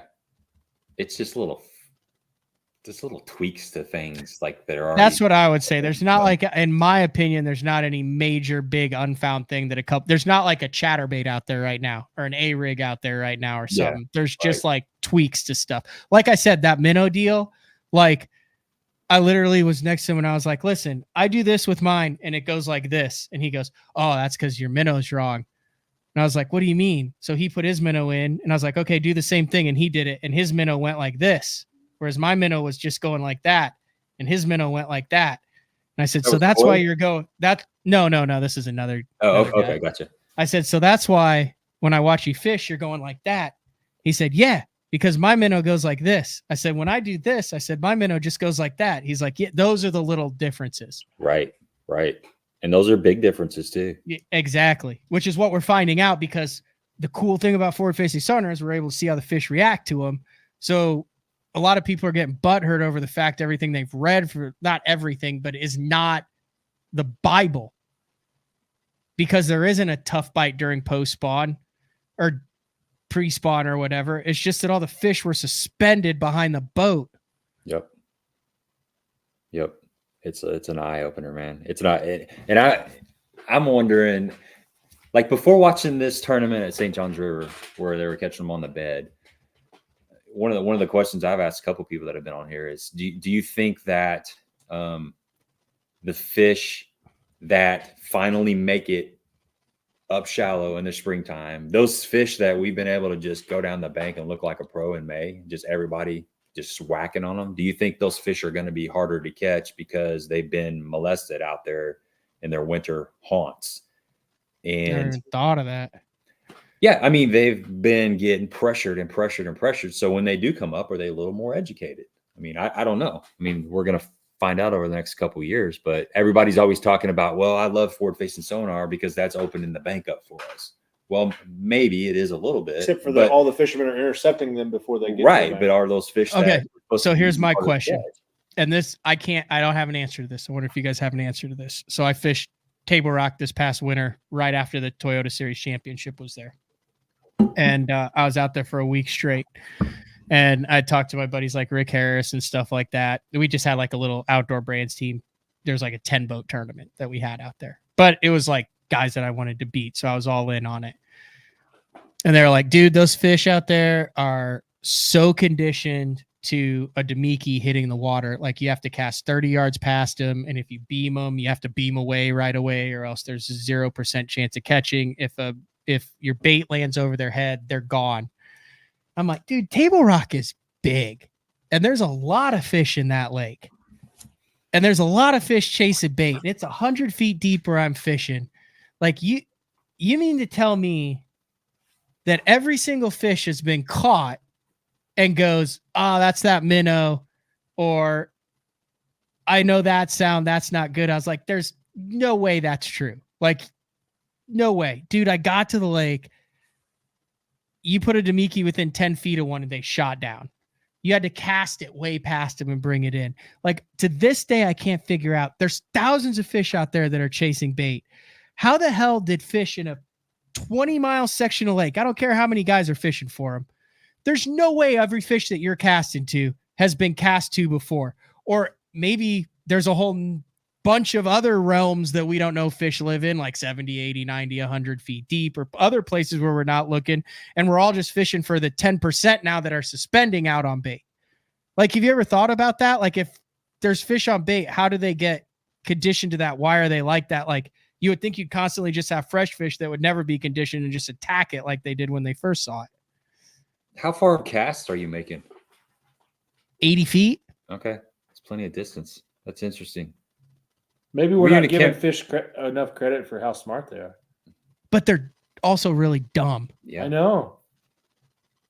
Huh. Like I just interviewed Austin Bonjour today, who won the Clear Lake Open. He won it majority on a 9-inch glide bait. If those fish are dumb, how many 9-inch glide baits do you think those fish on the California Delta have seen? Right.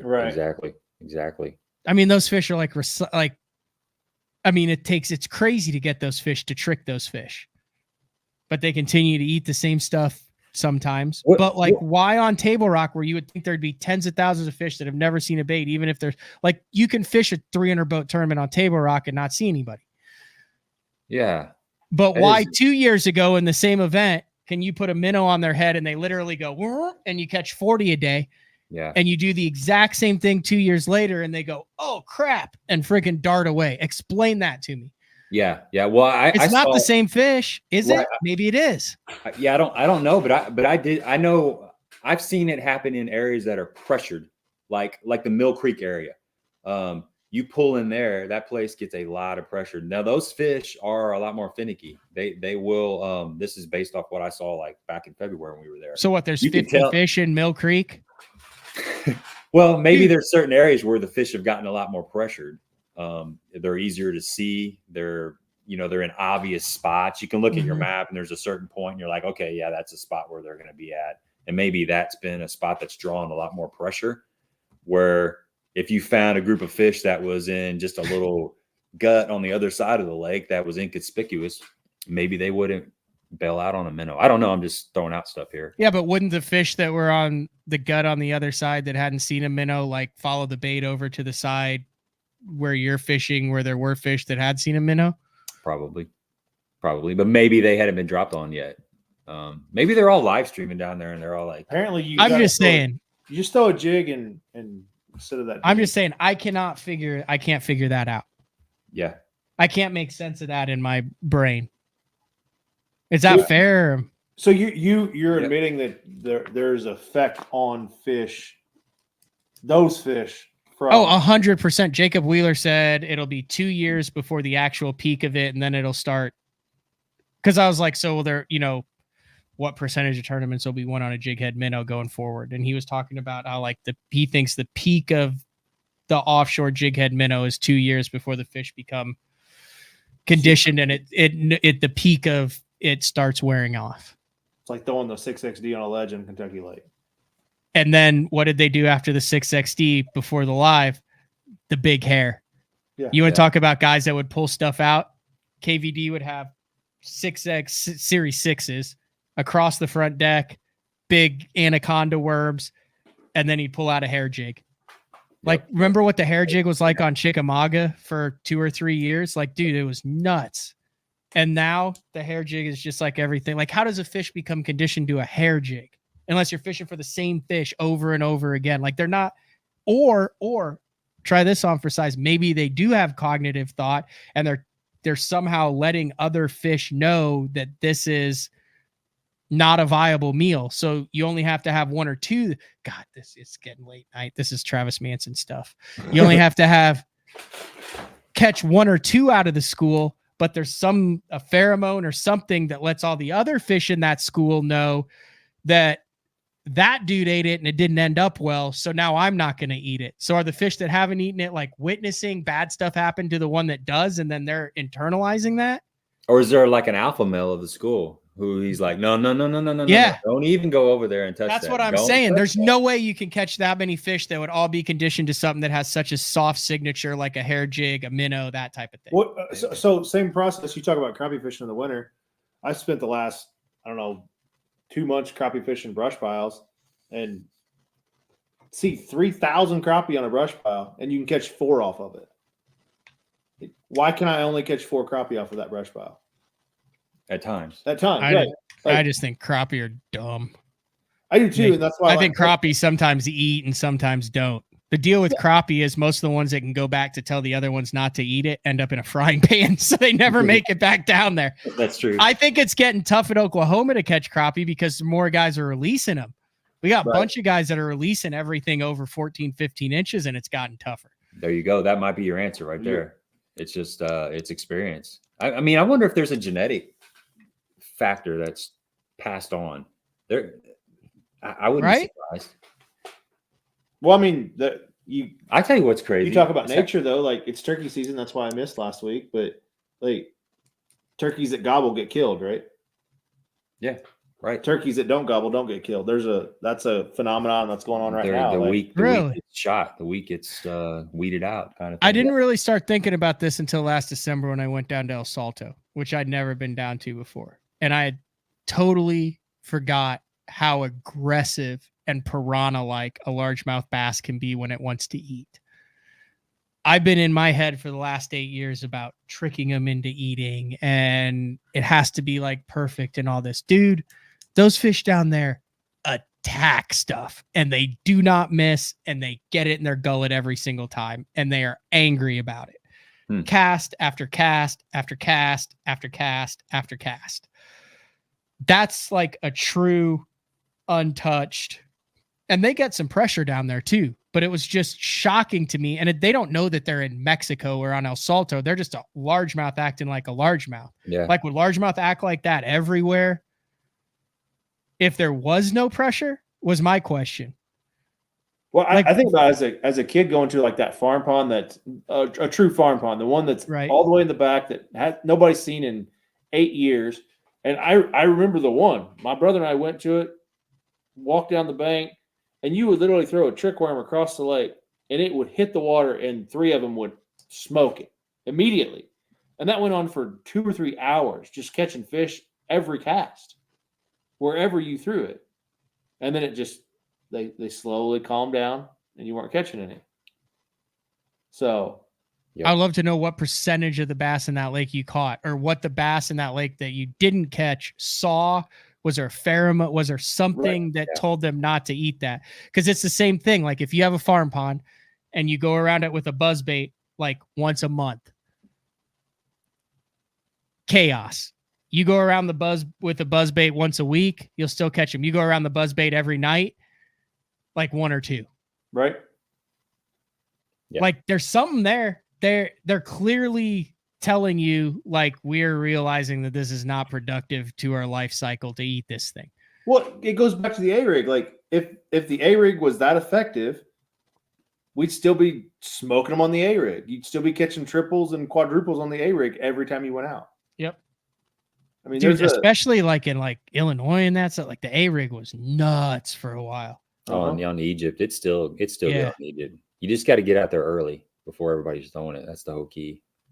I'm kind of letting something out of It's the same way around here now, scoping with a jerk bait and stuff. Like if you get the first couple weeks when they come out, it's just like they kamikaze it, and then it gets rough. And then you start calling your buddies and you're like, hey, were you out here? And they're like, yeah. And they're like, yeah, I know.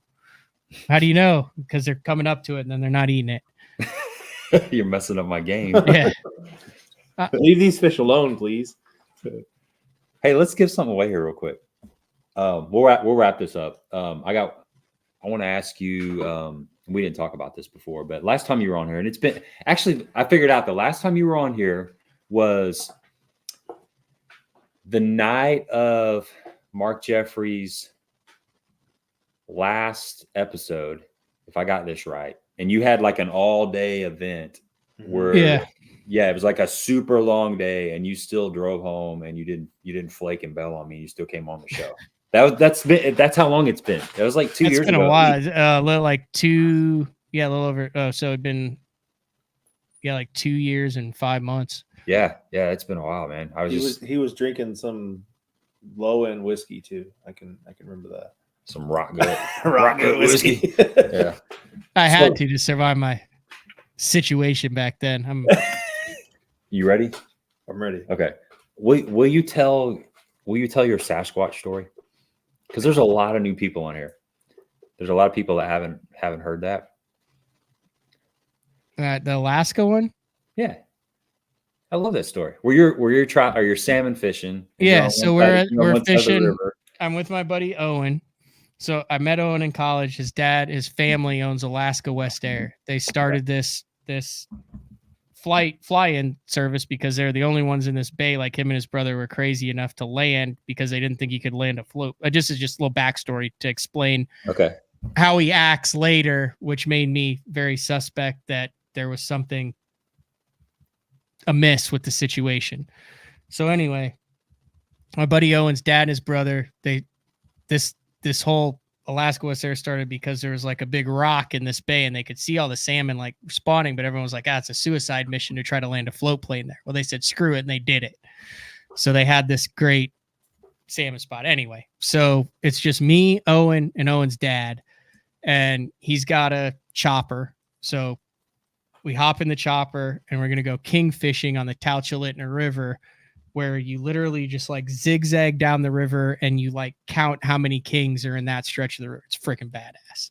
Oh man. And then you land on a sandbar. Like, I mean, there's no one in 50 miles, 100 miles. Like there's no one, I don't know how far, but it's one of those deals where he has a satellite phone. If there's an emergency, you can use a satellite phone to call. Otherwise, like if something goes wrong, you're just dead. Like there's no help.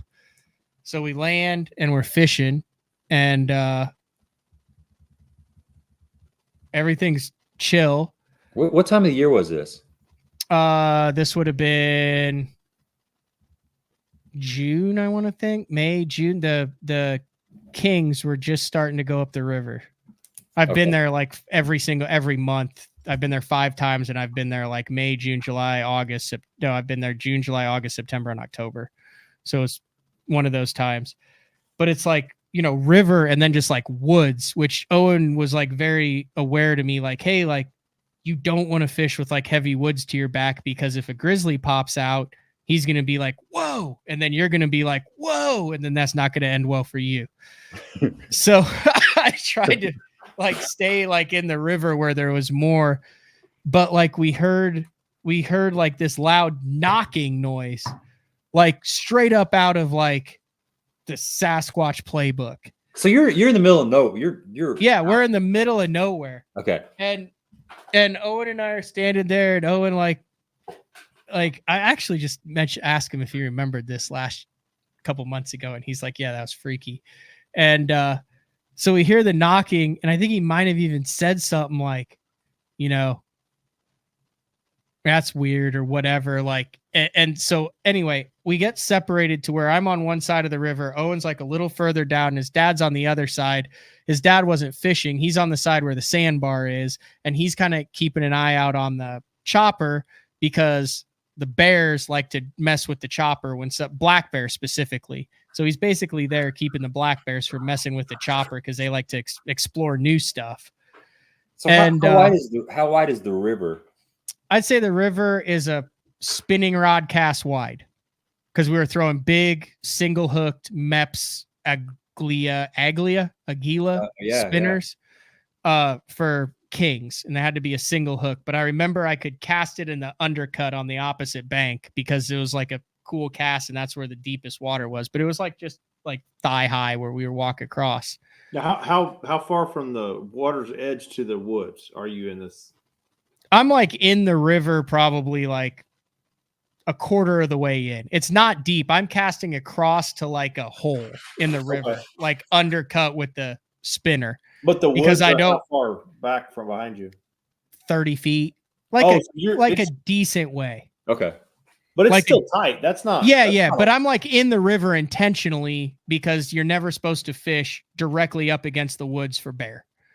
Not that they're going to attack you. It's just if they pop out to be in the river and you're right there, he said that's how most of the bad stuff happens. And moose and stuff like that. Like there's a bunch of stuff that can kill you. And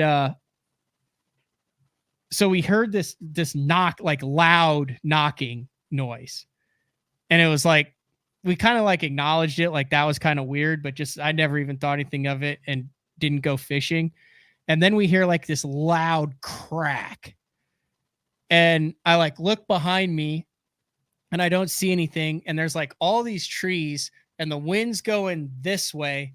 And this big giant tree just goes whoosh and just like completely flattens the opposite direction of the wind.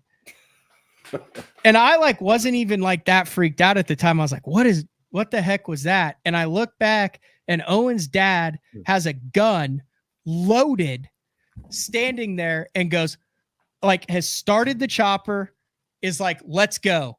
And Owen's like, let's go. And I was like, what was that? And they're like, let's go. And we get in there and they leave. I got goosebumps talking about this just now. And I was like, what the heck was that? And they're like, I don't know. And like, they didn't say anything else about it. And so like, we like go to the next spot. We're going there. I'm like, what the hell was that? Like what? And they're like, I don't know. And Owen's dad never would talk about it. He won't even talk about it to this day. And Owen was like, that was a freaking Sasquatch. And I was like, how do you know? Because like bears like do the same thing and stuff. And he's like, you saw the trees. Like, you think a bear did that to a tree? And I was like, so you're telling me? He's like, yeah, that was a freaking Sasquatch, dude. He's like, the Indian people around here like say they're here. That's a story. So you think, well, we got a winner. We got a winner. Alan Britt. Congratulations. Hit me up on Facebook at Gabe Montgomery Fishing, or 10 Horse Monty, or if you're an Instagram person, 10 Horse Monty 6, and I'll get you taken care of tomorrow. So you think that, I agree, Aaron. You think that Owens had another encounter, or was that I think still? I mean, he seemed like I think Owen and his dad have grown up in Alaska and they think that it's a real thing, or at least they've talked to people who have been like, yeah, it's a freaking real thing. And I think they just went with it. Do I also think it could have been a grizzly bear or something? Yeah, but it was definitely violent and did not want us there. and they weren't joking. Like there was only the 3 of us. Like it wasn't like a joke or anything like that.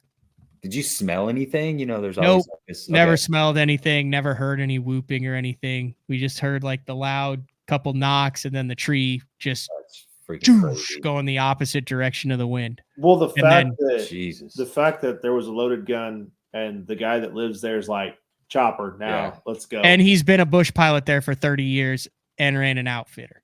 Yeah. And it was his kid and me, like not like clients or anything. Like he had no reason to be like, let's get out of here if there wasn't a reason to get out of there. Yeah. And they also didn't have a reason not to be like, hey, that's a grizzly bear. Like we need to be really cautious and probably leave. Yeah, right. Yeah, there was a totally different reaction than if it was just a normal bear. Yeah. Or a moose or something that's so like I said, I told that on Travis and I was just talking to Owen because I mean, those are like, they're like he's like the college buddy that you'll be friends with for life. And I was like, you remember that? And he's like, yeah, dude. He's like, yeah, I remember that. That was freaking weird, wasn't it? And I was like, yeah, that was. And he's like, yeah, that was weird. So he doesn't even talk about it. I mean, he'll talk about it. He won't not talk about it. I mean, he lives in Alaska right now. I mean, he traps a wolverine. He's got cool stories where like they trap a wolverine and he's walking in front of his dad and all of a sudden the wolverine wakes up on his dad's back that they thought they killed. like that's how legit these guys are. Yeah. Not a lot rattles those guys, huh? No, like he gets dropped off on like a back deal, like in the middle of nowhere to kill a moose. And then has to like satellite phone out like days later to have someone come pick him up in a freaking plane. Like he's out there. No one's out there. Like he's not out there on like a moose hunting trip. Like he's by himself. He runs traps and all sorts of stuff. I got a buddy that has gone on those, the hunting trips like that. And even the luxurious hunting trips you're in the wilderness. I mean, I'm sure he's running a similar outfit or service, but like he's up there in God's country. Truly. It's God's super country. Cool. Dexter Every time I've been up there, I've just been like, hey, if this is the end or it goes down here, that's a pretty cool way to go down. Dexter, I think it might be the MS-13. Although I don't really want to get trampled by a moose. Getting trampled by a moose doesn't sound like, I mean, that's how most of the people get mauled up there. Like more than bears. We used to go to Estes Park all the time in Colorado, and just about every year, if not every other year, somebody got killed on the golf course by an elk. They're real. Yeah, they're jerks. Yeah. I mean, and people don't realize what they're trying to get 10 feet from to take a picture of. They keep getting closer and closer. And then finally that 1,000-pound animal says, all right, that's it. Owen was not scared of bears. The only 2 things I've seen Owen scared of are snakes in Oklahoma when he went to OU with me and freaking moose in Alaska. Not a fan of moose in Alaska. Really? We ran into a couple on trails. Oh, 100%. Like we had a deal where we we canoed this lake and we caught the crap out of them, trout. But then we got down to the end of the lake and it was blowing too hard to paddle back. So he's like, we'll just ditch it here, walk a couple miles back to the truck, drive the truck down and put the canoe on it. And we got like a quarter of the way and it was just a empty, like kind of logging road. And there was a freaking moose in the road and it got real serious for him. He's like, find a tree. And he's like, if that thing charges, he's like, you have to get directly behind the tree or else it'll kill you. Damn. And I mean, it didn't, it like did the thing and then it dipped off and didn't charge us or anything, but like he was serious about it. Yeah. That's a massive animal. They're huge. One out in the wild and we drove right by it and it was kind of down in a hole, just kind of wallering around. I'm like, Jesus Christ, it's a lot of meat. I mean, it's like a huge, massive thing. And they got these little bitty legs too. They look funny. So kind of cursed by God. All right, man, let's wrap this up. We've been going about 2 hours. I know you've been at it hardcore all day long. Good luck at Logan Martin. Is that right? Logan Martin. Yeah. I was kind of worried we booked a room at the wrong place because I guess there's also a Lake Martin. Oh, I guess that's been done in the past where like guys show up at Lake Martin and they realize they're like 3 hours from the lake. I guess it's like you follow in Oklahoma and you follow in Alabama. Yeah. Yeah. Who you traveling with? You said Frank. Are you staying with Frank? Yeah, I don't think Frank's staying with us on this one. Okay. He fishes, I think, the Centrals. Or he might be. I don't think he is, though. I know he's fishing some, and then he's also co-angling some with Andrew. So I'm rooming with Andrew Upshaw and then Blake Schroeder, who is actually doing really well. He had a really good tournament this last one, and then top 10 Washita as well. He's won like 3 BFLs. He's buddies with Castledine out of Texas. Good dude. And he can cook like a rock star, too. So Andrew's idea of cooking is like a hot pocket in the microwave, and that's pushing it. So Blake is like charcoal only. Brings his own, like, it's a good deal. So he's been well received then. Yeah. It's like he actually texted me. He's like, "Hey, call me afterwards," and I guarantee it's like to figure out what we're gonna eat during the week. So nice, man. That is always nice. Yeah, fishing's just the bonus. The food's the why you're there. That's what you say after you don't catch them. So I've been saying that. Yeah. All right, we're gonna wrap this up. Thanks to everybody for hanging out with us tonight. Really enjoyed it. We covered a lot of ground, a lot of topics. And as always, Matt, it was a blast, buddy. Thanks. I enjoyed the heck out of it. All right.